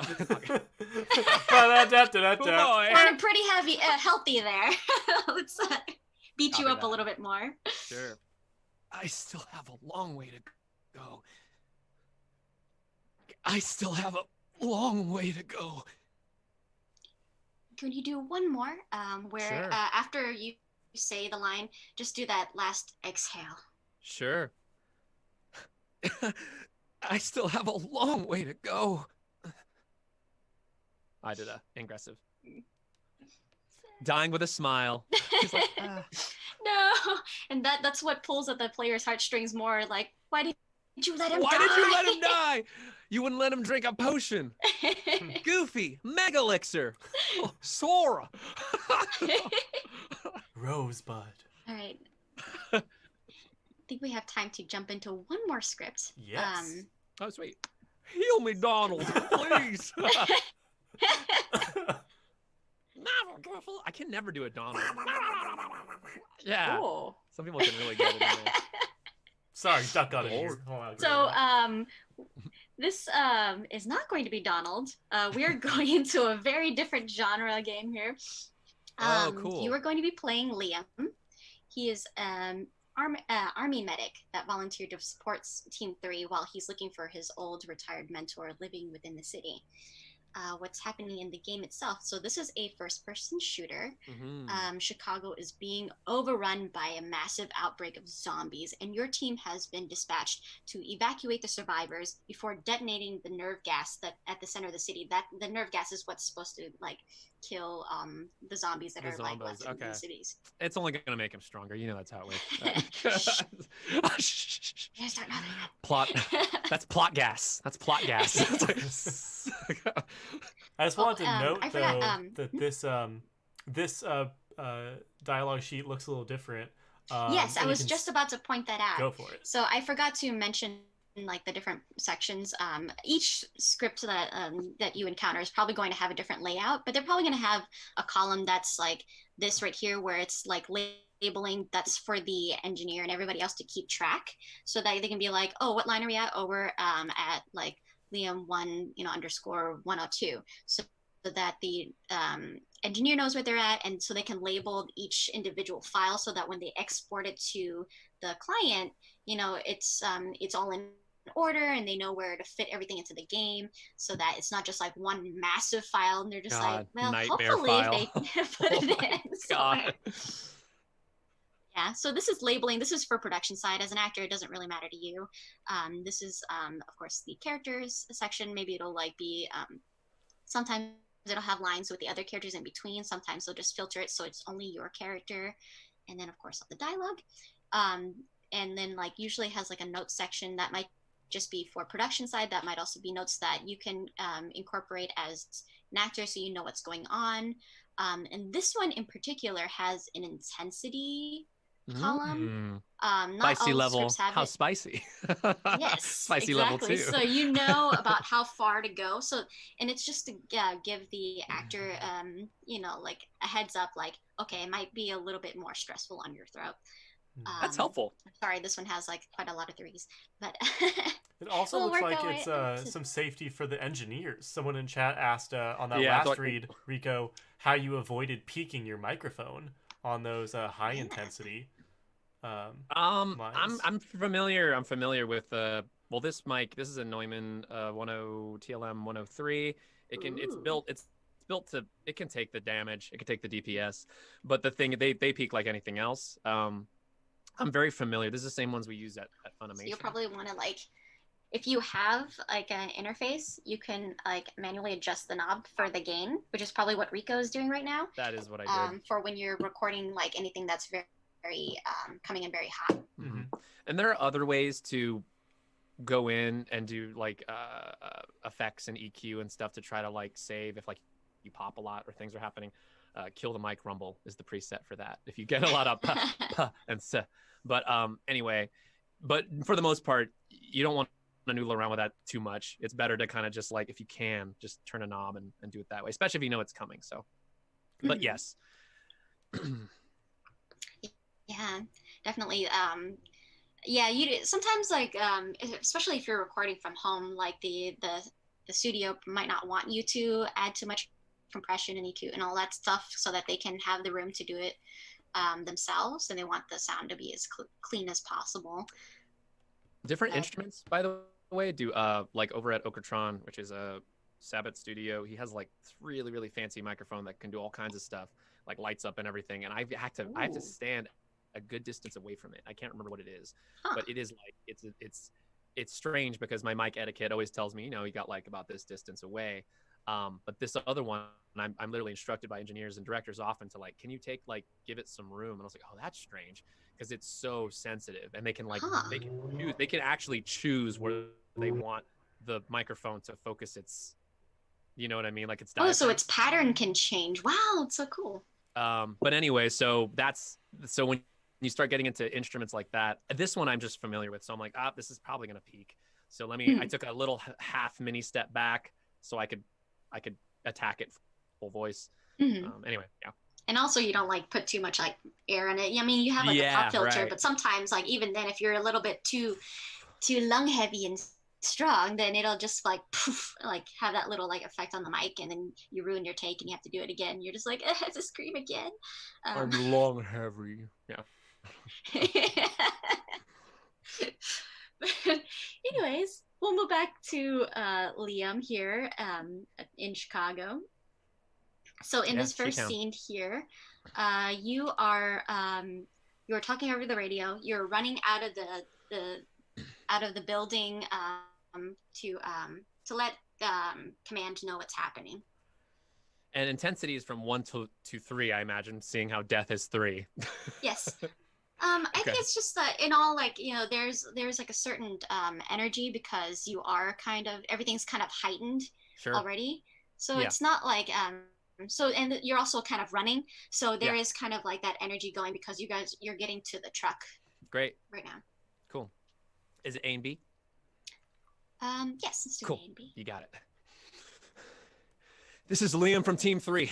Willis Tower is clear. Transporting survivors to pickup point. This is Liam from Team 3. Willis Tower is clear. Transporting survivors to pickup point. Nice. I think we'll take that. Take A. I love the physicality. It does sound like you're running. And so in this next scene, so you're in the truck right now. Someone else is driving, but you're also kind of like instructing them where to go, and you have a bunch of like the survivors and evacuees in the truck with you. But you know, it's been, you know, like you need to ask command for help here. Okay, and this is all like still to whatever comms, right? Is what it sounds like. Okay, got it. The route to Navy Pier is blocked off. Requesting reroute. The route to Navy Pier is blocked off. Requesting reroute. Nice. Do the take A there. Reroute. No, just in case. Let's do another. Just one more where Sure. you say route instead of route. Sure. The route to Navy Pier is blocked off. Requesting reroute. Thank you. We'll keep that as the safety in case they prefer that Or did I say pronunciation over route the again? other. Route. Oh, F. Route. That's it? You said You did said say route. both times. You said route the second time. Okay. All right, and then now moving into this scene, this is you've gotten to the pier, and then the evacuees are like getting off the truck, so you're just kind of directing them to where to go. Cool. This way. Keep calm as you move to the evacuation area. Follow the other crew members until you reach the loading dock. Okay, come on. This way. Keep calm as you move to the evacuation area. Follow the other crew members until you reach the loading dock. Nice. Actually, Just zombies, guys. Just zombies. actually, now that I'm looking at the video, what's happening is that you're further down. You've run down and you were talking to a superior, so now you're further down the dock. And so you see evacuees kind of like wandering, not sure where to go. So you're going this way. You're Got calling it. out to them, and then Copy when that. they come closer, and you can be like, Make okay, it- keep calm. You don't have to be as projected for that part of it when you're saying for the rest of it. Kind of like public conference to more of a private conference. Public Mhm. sort of kind of. Okay, cool. And then like as they're running off you, then you can kind of shout again as they're passing you to like, just follow that dude over there. Sweet. So it's a little bit like, like Three-parter. loud, kind of closer, and And then, then go that way. Yeah, you got it. Sweet. This way. Keep calm as you move to the evacuation area. Follow the other crew members until you reach the loading dock. Great. Don't The little- forget. Don't Pick get up all the lost. med packs. Follow the lighting cues. This is a video game. Otherwise, you'll just die. Oh, Yeah, okay. that's right. I tried. Smoker will grab you. Oh man, I love Left 4 Dead. Anyway. Either way, you just see them. They're just like walking in a circle. It's like, what's wrong? Yeah. Oh no, they're just. I'm like, why are you just ducking in place? I don't understand what that means. Please just. All right, in this next one, and I love being able to like play with the proximity with that one, just so that there's like a little variation. Okay. And for this next one, so your character died, and then another character has used an item to revive you, and so Oh, you're just kind of nice. Resurrect. And by the way, I love you guys in chat. Thank you for getting every video game reference. Okay, so respawn with an item. So I've been brought back. you've been brought back. Cool. Thanks. I won't let you down. Thanks. I won't let you down. Nice. Like that. And Even though I totally did earlier, let you down by down. But they like you and they brought you back. They did. You're important. You are the medic. I'm the medic. Yeah, listen, I can't cure zombo virus, but I can keep it going for a little bit. Speaking of that. So now you're helping them. So you're throwing an item at them. Throwing it? Okay, cool. Yeah. I can think of as a Just Bioshock bonk them on the code. head with it. Yeah. Throw coins with unerring accuracy. Okay. Use this to disinfect the wound. Use this to disinfect the wound. Nice. Keep that A read. All right. So you're getting ready. You've heard over the radio that you got zombies incoming. So you've been reloading your gun and like getting into position. Brace yourselves. Here they come. Brace yourselves. Here they come. Nice. Take that B read. And then you're just throwing an item out and you're letting everybody else know. I'm gonna just turn myself. Yeah. Grenade! Grenade! It's coming! Oh Lord, it's coming!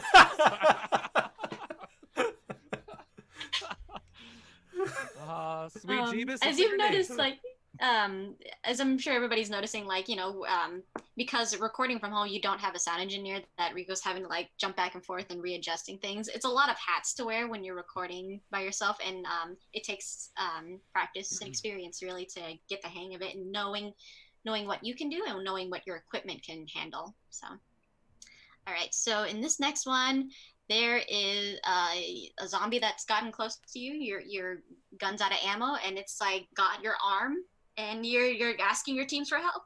Help! Get it off! Help! Get it off! Maybe a little less frenetic. Here, I'll turn myself down a hair. Help! Get it off! I think I'll take your B read from earlier just because it was so immediate and terrifying. Yeah. And terrifying. Now. Don't bite me. Get it off! Peter! Now. All right, we're down to our final line. Wait. So this is the game over screen. So you have run out of ammo. You've gotten yourself cornered. There's nobody around to help you, and you are just getting like overtaken by zombies, and then it just kind of blacks out and game over. Okay. Stop! Get back! No! Let's just do the one. Yeah, Let's sure. just do the one. Yeah, sure. I don't Oh, have- no. You want to take one more take? Yeah. I didn't do like an arc, traditional arc. I kind of interpreted like I was getting my jugular bit open. See, I interpreted it as Donald Duck is one of the zombies that got you. Yeah. All right, we'll take the duck out if you don't mind. Okay, let's do one more. Thank you. Okay. Stop! Get back! No! Whew. That was amazing. That was so scary. I want, like, when you imagine, I always imagine when when there's that many bodies on you, you just get this muffled sort of like gross in my imagination. Yes. Like, yes. Yeah, I don't like them. I've auditioned for Walking Dead a few times, and I've yet to like obviously book it. Hope I can get on it before it finishes. But like, hey, Walking Dead people. Well, I'm just saying, like, if it's gonna finish, if like they're gonna finally finish that show, I'll be a zombie, because you can be like a zombie pretty easily. Yeah.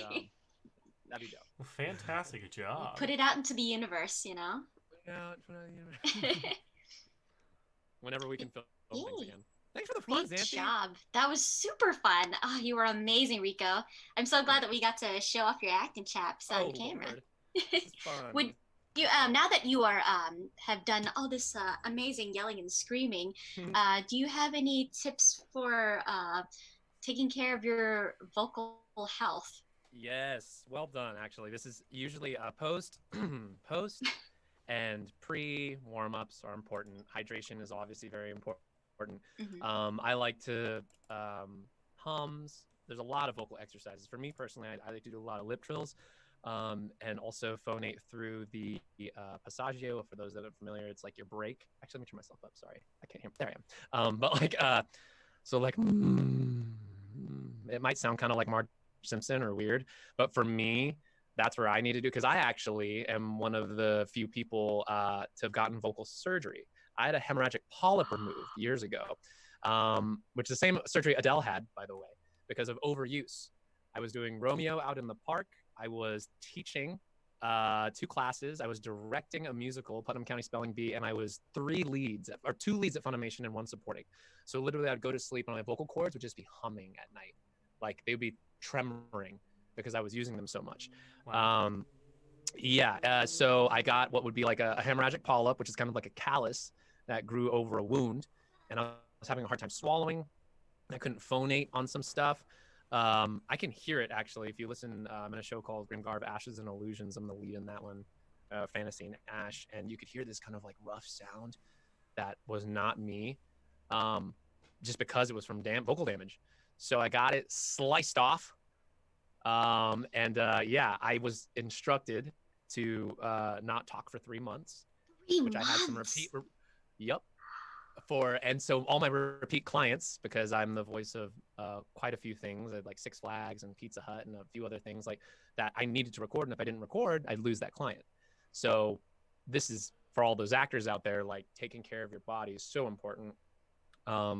I did vocal rest for around about 3 weeks, like 2.5 weeks. And then they were like, if you do not record for these people, you're going to lose them. And so I did it. But I got to tell you guys, this is the weirdest feeling.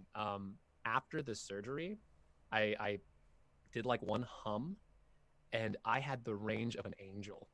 I could sing so high and I could sing so like my chords were like butter, literally, because they freaking shaved it down. But I thought I like was I'm like, oh my God, I'm gonna sing like everything. But then immediately once it started healing, my range went away and blah, blah, blah. But it's just this tiny piece of flesh, y'all, this tiny little bit that if anything gets damaged, your sound is altered irreparably. So yeah, my girlfriend, Hope, was there with me, chastising me every time she would catch me. She'd, stop it. You can't. I had a whiteboard with me. I actually taught a movement class with a whiteboard at American Players Theater because I had vocal surgery and I couldn't talk. So good thing I taught movement. Yeah, it was a wild time. Hope was actually, she just finished her tour with Hamilton. And so she had a whole bunch of like vocal stuff too. And like, we were both just like vocal centric. A lot of everything we were talking about was like, we got to take care of our voices, man. Yeah. Otherwise, so, you anyway, have no choice but to be a clown who doesn't talk. Which, by the way, when you mentioned clowning earlier, 𝗫𝗍𝗄𝗏, I never got to take the class, but circus, I love circus. My buddy David Matz, one of my best friends, is like a professional circ guy, like clown, carny, and he makes a really good living, you guys. So I'm gonna let you know, clowns make hella money. I'm just like, so don't. It's a lot of effort, but I'm just telling you. I would probably making like a really good living even if I lost my voice, because I would just go full on clown mode. So don't discount the body. That's right. It just goes to show, like, because you also have like training in all these other areas, that you at least have something else to kind of to do while you're on vocal rest as well. But yeah, it is scary, like thinking like how replaceable actors can be. If you can't do the job, they'll move on and find someone else. It's like, don't forget about me, Yeah. Like, I'm better now. But yeah, taking care of yourself is so important. Like whenever fans like come up to me that are wanting to get into voiceover, and they're like, yeah, like I was, like we practiced this thing and I was like yelling for like hours, like I can do it. And I'm like, don't do that. Maybe you can do that right now, or maybe you were able to do it that one time. But if you aren't taking care of yourself, your a career in voiceover is going to be very short. There's an interesting thing that occurs. I've realized this in theater after doing it for so long. When someone is practicing like improper vocal technique or like hurting themselves, we have like a physical response that occurs. Like if you hear someone hurting themselves yelling, you'll usually like clear your throat. You'll be like, because you'll hear it and your body just recognizes it. And I've heard it in theater for so many years. If someone's like, I'm yelling and I'm really acting right now, and it's unsupported and it's hurting their voice, you'll hear people in the front row go, like, because they're like, that hurt. I can hear you hurting yourself. And we don't clock it, like, I think, you know what I mean? Like really perceptively, but we do know that. So when it's done well, that's why when we hear like, good phonation, healthy singing, healthy use of the instrument, it's more enjoyable because we know the person's not That's a great tip and a great little glimpse into the human monster psyche that we all share. Yeah, we're all one organism. Yeah. I think unsupported breath, Miranda Carpenter in the chat. That's what I meant. Supported with breath. Support. Right.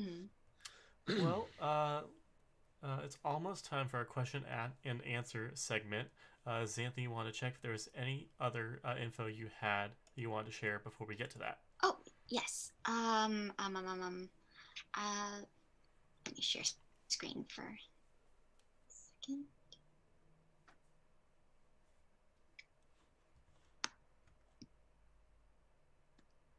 Is it sharing? Oh, no, it's not sharing yet. Still looking at you. It's me. It's still you. That's what I wanted to share. It's just closer. Just enhance. Enhance. Oh no, please. Oh no. Sorry. All right. So again, I wanted to talk, just like point out some of the resources that I mentioned earlier. The 𝗷𝗫𝗍𝗍 Baker's I Want to Be a Voice Actor.com website is really great.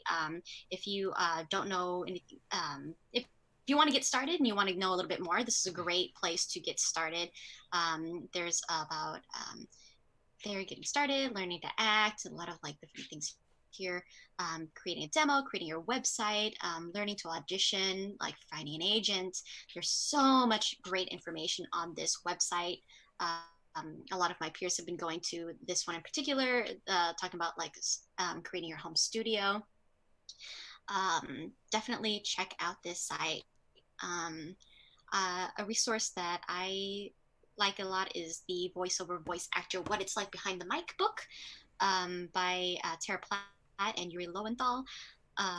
So they I had the physical book and like the physical warm-up CD, and the warm-up CD is actually what I have in my car, and I use it every time I drive up to a studio. I use that warm-up CD every single time. It's part of my ritual to get ready before I do any kind of performance. And they have done a new edition of it, a little bit more updated for now. And they also have it as an ebook or an audiobook, which is really cool. So if you are lazy to read, you can just have them read it to you and absorb the information that way.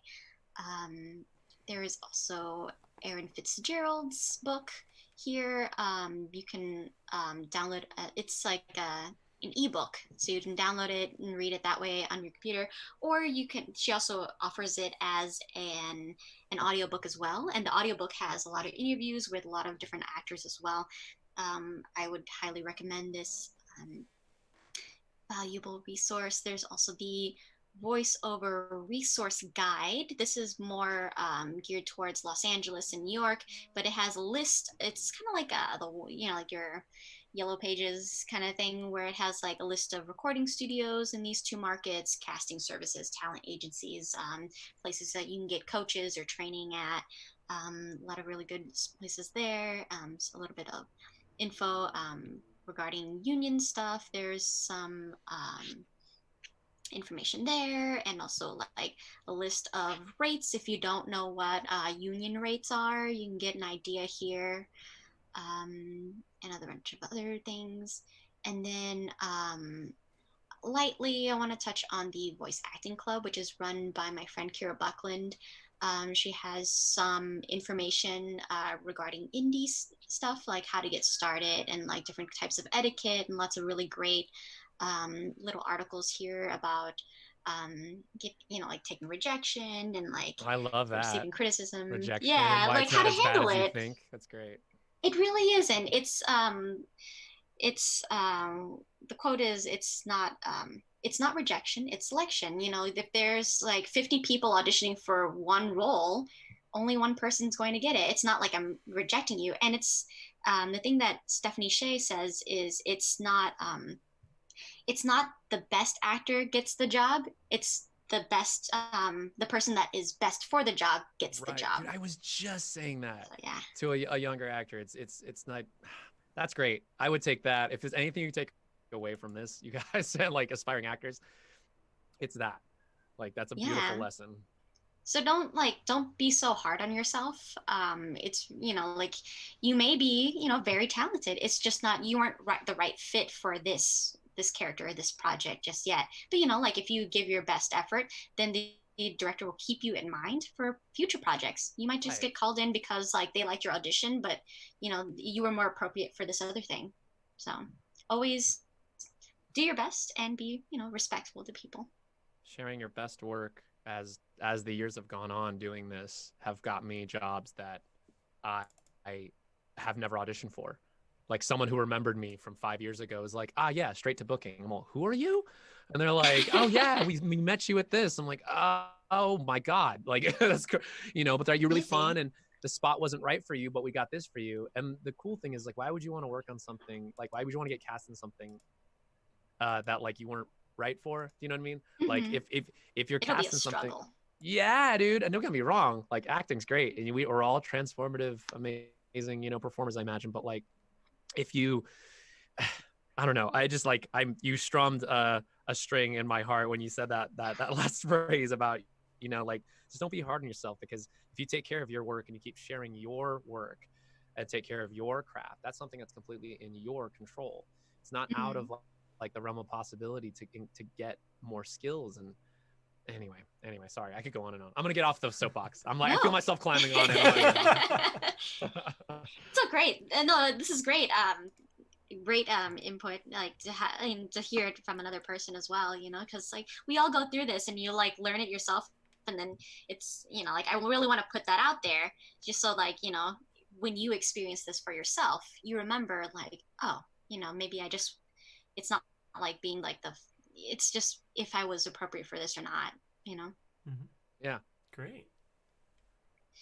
Well, I think unless there's any more content that you want to share, those resources are great, and we'll be able to access all those sites that Xanthe mentioned. On Facebook, this is being recorded via live, so you'll be able to watch this video again there and see her entire presentation. So make sure you check that back. And I'm not on that, right? You're gonna cut me out of that, right? You do have I don't take credit for this. You do have a green screen, so it's a possibility. As long as you put me in space or surrounded by zombies. Perfect. Well, if you guys don't mind, actually, just want to mention one thing before we get into questions. We did make a survey that should be emailed out to you if you registered for the Zoom event. We're going to post that in the chat on Facebook in Zoom right now, but there will be a Facebook post afterwards. If you guys enjoyed this workshop or have any suggestions for future ones, or just want to leave any feedback, make sure you check out that survey, because that's really going to help us, because we had a really successful time with so many participants in this meeting. So that is so exciting. And speaking of voiceover part 2 with Ricco. That's right. Why don't we hear from some of those participants now? Let's see. We have a question right here. Speaking on vocal health, some of the directions we've heard sometimes are adding texture to your voice. What exactly does that mean? Is that like making your voice sound rough, or how would you advise that? Ricco or Xanthe, feel free to answer to that. I think you employed the word first, Xanthe, so I'm gonna let you take a swing at this. Texture, it kind of depends on like the type of character you're playing, but you also kind of have to make sure that you do it in a place in your throat that's not going to injure you, because if you like come up with this really cool voice and then you can't keep it for 2 hours, then you're up the creek and they're going to fire you and you're done.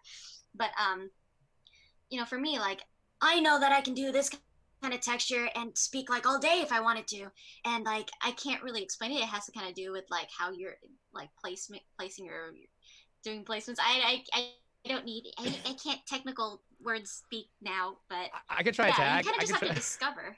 Ricco, help. Yeah, I can tag in. I got you. Yeah. So I guess I'm sensitive to words like rough, because that makes it sound like you want to start making it sound, you know, like just hurting yourself. Yes. So just know that if the sensation you're making when trying to create texture, or whatever that means to you, is injurious or hurts, don't do that. Whatever it is, I would say make sure that it's supported with breath, that you have a nice, beautiful belly breath before you attempt any kind of exploration. But that's what acting class is for. You spend a lot of times trying to see what kind of sounds this instrument can make, because it can make a lot of crazy. We did tube and throat singing in grad school, or like and like singing that like weird sort of sound, like making what do you call it? There's a really cool one where you're able to you do a glottal whistle. Have you ever heard of that? You squeeze your glottis together and make a second pair of vocal cords, so you can make like 2 voices. These are things that you like can practice and learn, but it's like it takes practice, right? I can't do it right now. It's been a while, but this is the stuff that you do in acting class to try to discover new ways that you can create sound. In regards to texture specifically, I'd say there's a character I did, Hinomaru in Hinomaru Sumo. He's like a little scrappy young wrestler guy, and I kind of gave him this like back of throat thing, and he's like, yeah, cool guy, like maybe like rocker. So he's used to yelling a lot, so he's always like, there's a reason why the sound is there, by the way. It's not like, you know, I'm just making it, but like I like to imagine that this guy's been screaming a bunch, so he's always just kind of like a little foggy. But it does, like Xanthe said, it has to be a voice that you can sustain. But that to me would be an example of texture. But again, it's like hydrate, always hydrate whenever you're going to experiment with things like this, guys. Like drinking water is like it sounds so simple, but it really will save your voice. This coming from a guy who had to go under the knife for it. True, like, true that. Drink water and breathe. Like the two human things that you can do. Drink water and breathe. If you got that, then you're golden. Being a good human. Cool. Yeah. Next question. You got a human good. On making different types of vocal choices, whether it's a texture or not, someone asked, can you please speak to the use of accents in games or voice acting generally? What have you done when you've been asked to do a dialect? And if you've ever had a dialect coach hired by the producers for a particular project.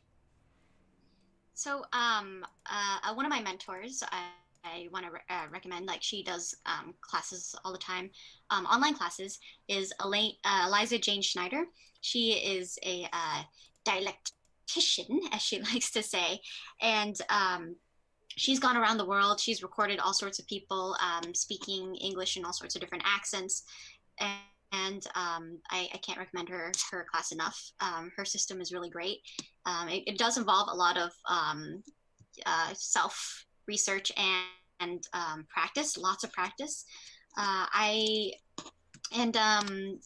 haven't had a session where we had an accent coach there, but usually if you're going to audition in an accent, make sure that you can sustain it and that you can kind of jump into it, because like maybe they'll like I came into like a video game in a session, and I wasn't sure what I was in for, and I had forgotten that I auditioned with an accent, and they played it back played back my vocal ref, and I was like, oh yeah, oh no, so it took me a couple lines to kind of like warm back into that accent, but yeah, I already forgot the question because I rambled on for so long. Yeah, I got you. No, dialects. One game I play Achilles in Smite, and I used a received pronunciation dialect, which is a more noble and sort of upper class, which doesn't make sense at all for Achilles, who's Trojan. But as you know, with film, we can go ahead and just say that who we cast as Brad Pitt was Achilles in the movie, right? Yes. The master of RP, so that being he's master of RP. But I used a received pronunciation for that specific character because it said he was very cocky and arrogant, and I thought I gave an additional read, and that's what they wanted. So trying to do dialects, Xanthe, I will definitely put my chips on her statement. You got to make sure it is solid. At the very least, do your X's and O's and be able to get the vowel replacements and the proper, like those, the heart of the words live in the vowels. So when I say there's no rhoticity in the ahs, there's no R, it's ah, sounds like ah, like I'm saying, ah, that right there will make you sound, RP right away.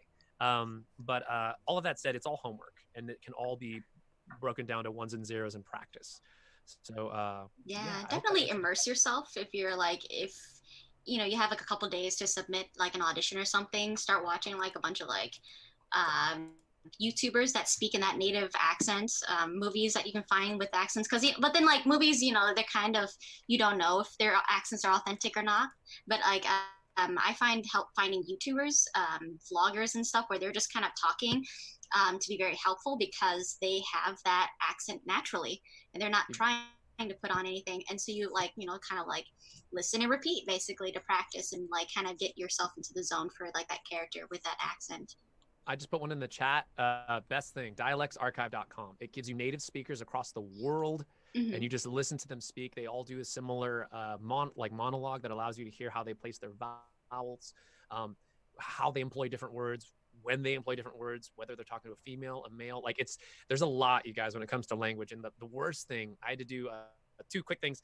I did a MoneyGram spot where I'm half Filipino amongst other ethnicities, but like I had to do a Filipino like spot where I was being with a Filipino dialect, and so at 𝗵𝗲 replacements, there's no ep, right? Like as in ep you, and I saw like I was doing these dialects where I'm like, do you want to send money to MoneyGram? You know, and the guys who were directing it were like, yeah, we want it even more Filipino, and I'm like, ooh man, we're starting to move into like parody. As a guy who grew up with it, I know that, but the guys who are directing it, they're like, oh no, that's good, right? That's like, but what they see is like, you know, wow, we next up on the ano ba yan? It's like super big and colorful, which yes, it's a very vibrant dialect and language, and they use a bunch of English cognates because they love America, and you know, post World War II, Philippines, America, right? Anyway, all of that said, you can really stick your foot in a big pile of poo if you don't get dialects right. Do you know what I mean? So like, do yourself a favor, and if you study the thing, listen to the speakers, do the replacements. Last one I'll say is I was on the show called The Chosen. I had to learn Arabic dialect, and that was for on camera. So that was like, it was interesting. If you ever seen the show The Chosen, I'm in that. I play 𝗫𝗫𝗄𝗽𝗃. Jump in 𝗫𝗫𝗄𝗽𝗃. But that is someone where I had a coach, and we did a Skype session where she taught me the dialect and was watching my mouth shapes and making sure, because it's all very like labial. You can see there's a whole nother performance here when you talk to people, you know? Yeah. Anyway, I could go on and on, you guys. No, that's I love a good this. comment. Yeah, accents are about like different placements within your throat. When you find out like oh, like the language is mostly spoken in the back of your throat, so like you start like, then you know like, oh, where you like kind of have to shift everything in your mouth to like kind of like be able to do the accent that way, or if it's a little bit more frontal and things like that. But that also just kind of comes with, like you said, experimenting and practicing. Yeah, and also the research on the part of the actor to not only have that resource of dialects archive, but also to do some personal research to find like the authenticity of what you're being asked to do. And I also kind of feel like it's kind of like Ricco was saying, like with this experience about going into the realm of like stereotypes, it's kind of a rough area because like, you know, I prefer to be as authentic as possible when I'm performing other accents that are not like my native accent. Like, you know, like because I'm Asian American, I get like all the audition for Asian characters. So they'll ask for like a Chinese accent, they'll ask for like a Japanese accent, and like, so I want to be able to play them authentically as possible, so that I'm not insulting anybody, not to be you know, as insultive. You know, try not to be insulting, but you know, sometimes the directors, you know, like there's like how they perceive the accent is like different than like what the real accent might be, and so they might ask you to, you know, dial it a little bit stronger, and then that's when you kind of have to like be like, okay, where is the middle ground for it? But I feel like a lot of things are becoming much more culturally sensitive now, especially when it comes to casting authentically and things like that. So I mean, there is kind of a shift, but still, you know, there's definitely projects where they'll be like, oh, we want it to be a little bit more goofy and hokey. So sure. Yeah. I don't mean to cut this subject short, which is very important to keeping authenticity and I think keeping our mindset to improve the industry as a whole. It is past 1 o'clock now. If you guys don't mind sticking on for maybe 5 more minutes, I can just try to lightning fire a bunch of questions, because we've had such an active chat. But then we'll limit it. We won't go too much further. We'll answer what we can before we wrap up, if that's okay with both of you. Overtime. All right. Stay on the payload, guys. Let's go. Next question. So I've been told that Texas is where a lot of voice acting jobs are. Is that true? What about for Western animation? I guess this can lead into a quick answer on like location-based jobs, the industry, and working remotely. I would say in Texas, I have a lot of pals that moved out here for voiceover specifically. Funimation is one of the world leaders for cranking out anime content specifically. I'm not sure about Western animation. We have a few movie houses out here that have worked on movies, real effects, and a few other post houses. But it seems like to me, I did not move out here to work on voiceover. It kind of like longer story for another day. Like I kind of got into it in a sort of tertiary way, doing a bunch of other work. But I'll say that moving closer to the environment where it is done can be beneficial, because then you're showing that FaceTime, you're auditioning in person, usually, hopefully. We had a few questions in chat. I'll just try to two birds with one stone. Ask if you can do this kind of work from your house. You can, however, that kind of relationship has to be established. Do you know what I mean? Like in the way that Xanthe is directing me, I've never been directed by Xanthe before. We went to the same school, but the only reason why we're able to probably do this right now is because we've done it for so long. You know what I mean? And we both know the groove. But even then, there's still, possibility for any kind of hiccup. If something on the engineering side messed up, we couldn't do this remotely. And then we'd be out thousands of dollars for booking a session. Do you know what I mean? Which could essentially tank a thing. So to address that, being in person in Texas has been a road I've seen people pursue to get voiceover work out here. And there's a lot of anime. Yes. Xanthe, I punt to you. I mean, yeah, it's the same. I mean, like there is a lot of different voiceovers, especially in LA, which is why a lot of actors move out to LA. And it's true that there is voiceover work that is regional, like things like commercials, and like you can probably book like things online, like audiobooks and like other projects. But mostly, I do think that it's important that you live where the work is. But there's definitely other ways to make a living with voiceover remotely, outside of these markets, but you'll just be working on different types of like voiceover genres. Yeah, and on that note of making a living in voiceover, to answer a couple questions from the chat of is it feasible? What do voice actors earn? That's all in one of the resources that Xanthe prepared on one of those websites that lists down all the union rates. So that's definitely a good thing to check out.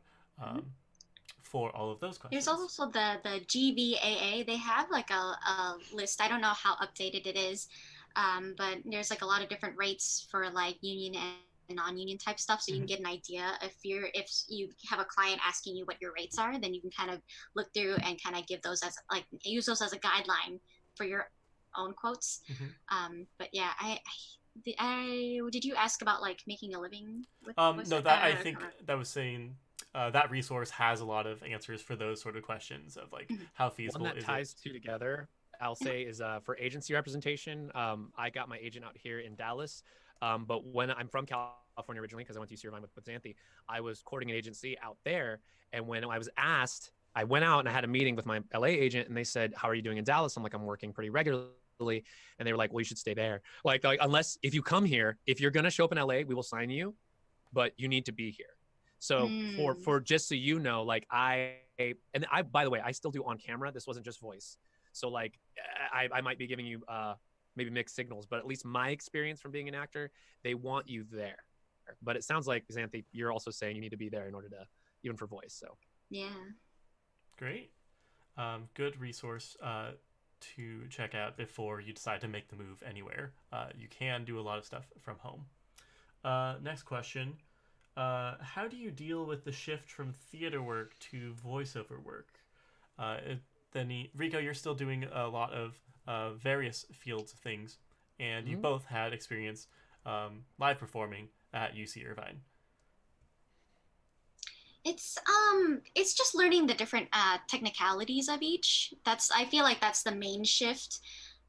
If you're going from like theater to voiceover, like you have to learn proper mic etiquette. You have to like kind of stay within like a certain bubble around the mic.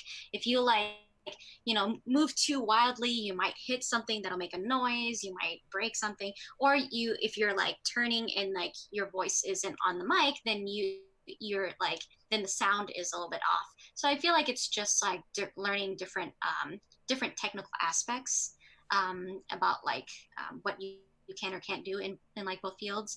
And also like in voiceover, depending on the type of voiceover that you're doing, you might be doing some other things. Like if you're like, especially like in ADR for like dubbing like a foreign language something into English.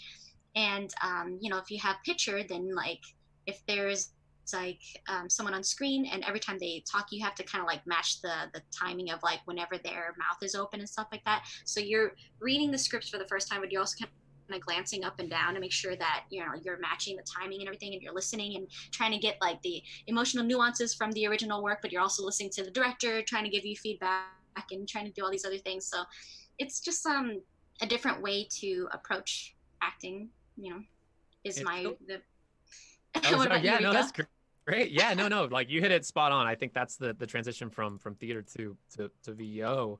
I feel like it's always theater, especially with now the way video games are being made, especially mocap, like, because now they're going to start capturing, full body stuff. I'm like, that's theater, guys. That's on camera acting in theater is what that is. So the more you practice, there's an old adage that I love, where it's what is it? Film makes you famous, commercials make you rich, but theater makes you good. Because theater, you have to go repetition over and over and over and over and over ad nauseum, but you discover something every time, and you employ every aspect of theater in some capacity or another, whether it's in voice, like you're still doing text analysis. Xanthe and I just probably gave that whole example. If you saw us go back and forth a little bit, we're just trying to get a hold of the scene and then we're playing right away. Sometimes I would play beforehand. Xanthe's like, wait, you don't know yet. I'm like, oh, okay, hang on. But all that to say, I do think that my agent does not like theater. It's very time consuming and it does not pay a lot of money. Even the only kind of gigs I think that if you really wanted to make like a good amount of money doing, I guess it'd be like, I know when Hope was on Hamilton on Broadway, like that was a good paycheck. But I mean, like, it's I don't know, it's to each their own, I think, in regards to like if you're talking about making a living doing it and transitioning, the key word being like changing from theater to voiceover, because it almost sounds like I've left theater behind. But I just want to note and be that guy on the wall that says like, oh no, it's there, and you should be going back and doing a play every once in a while, because it'll level you up hard. Yes, I miss it so much. Because we will come watch you. Tell us that you're doing a play, and we will come watch it. Yay! 6 feet, as long as we get that 6 foot distance. That's right. That's right. Last it's a question, weird kiss scene. Last question from the chat. It's about how as voice actors who usually are dubbing over a pre-existing work, what's sort of your take on putting your own spin on something that has already been voiced, most likely in a different language? How do you adapt that into your acting technique?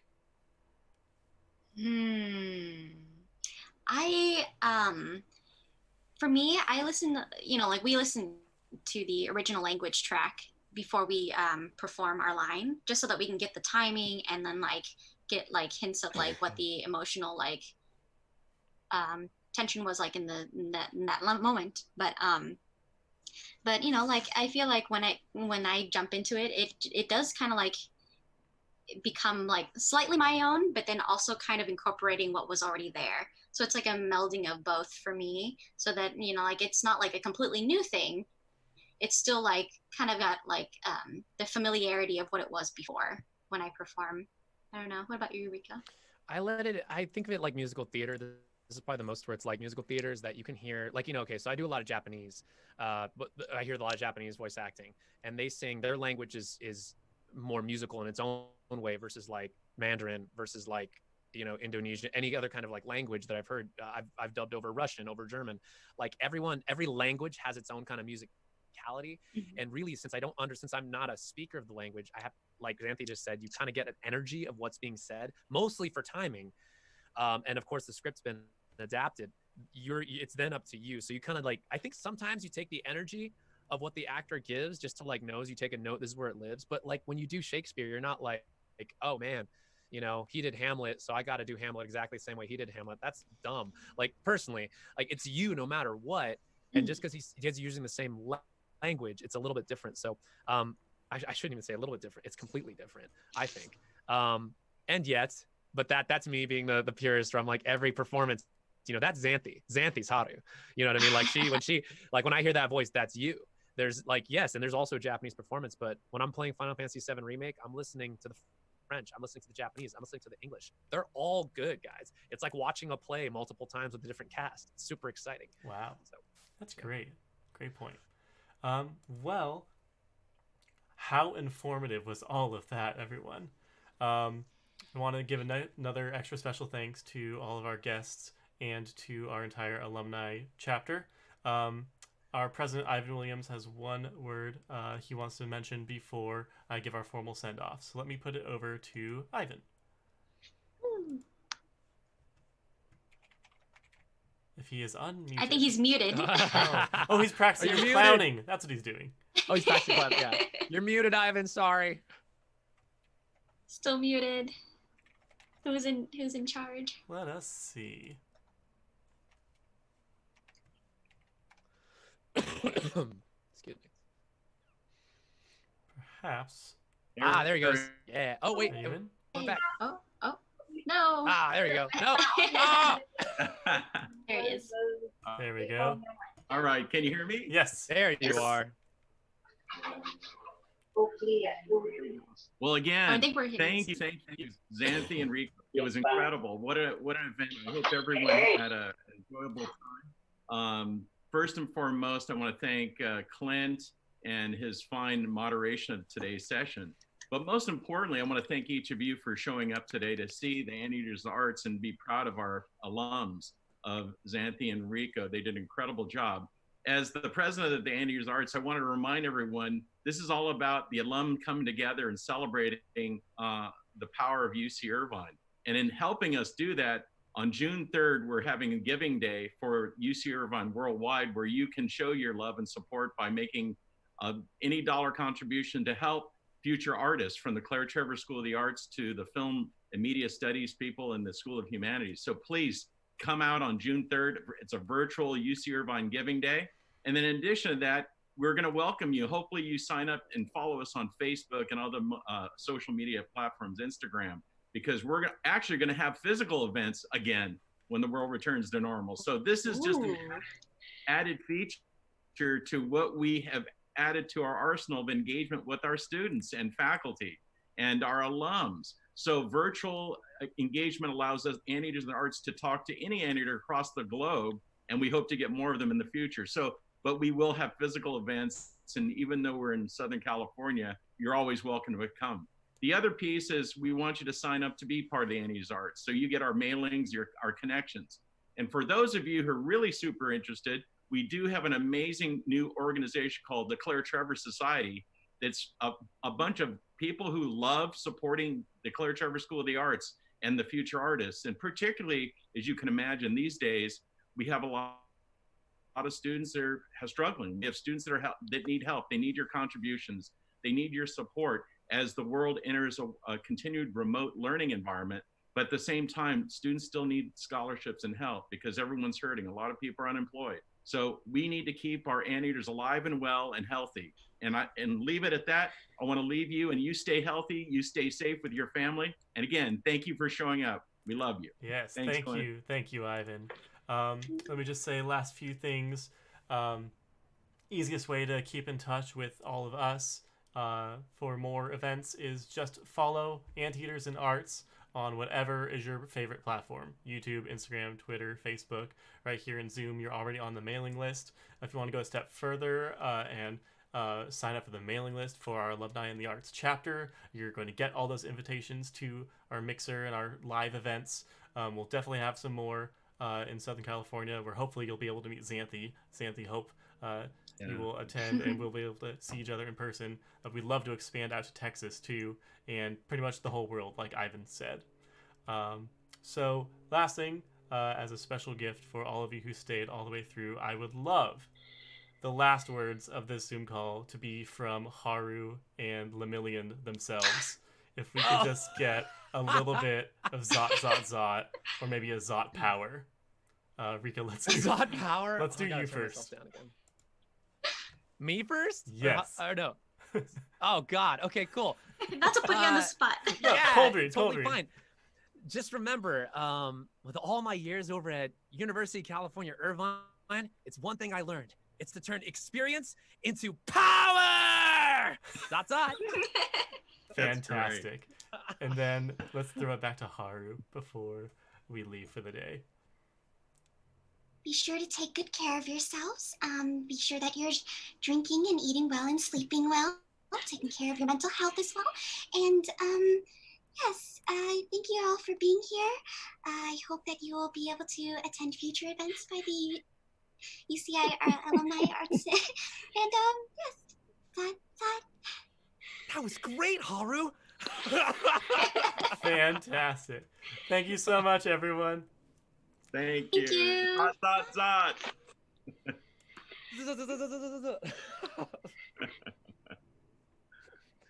Take care, you guys. Be healthy. You too. Bye. Yeah.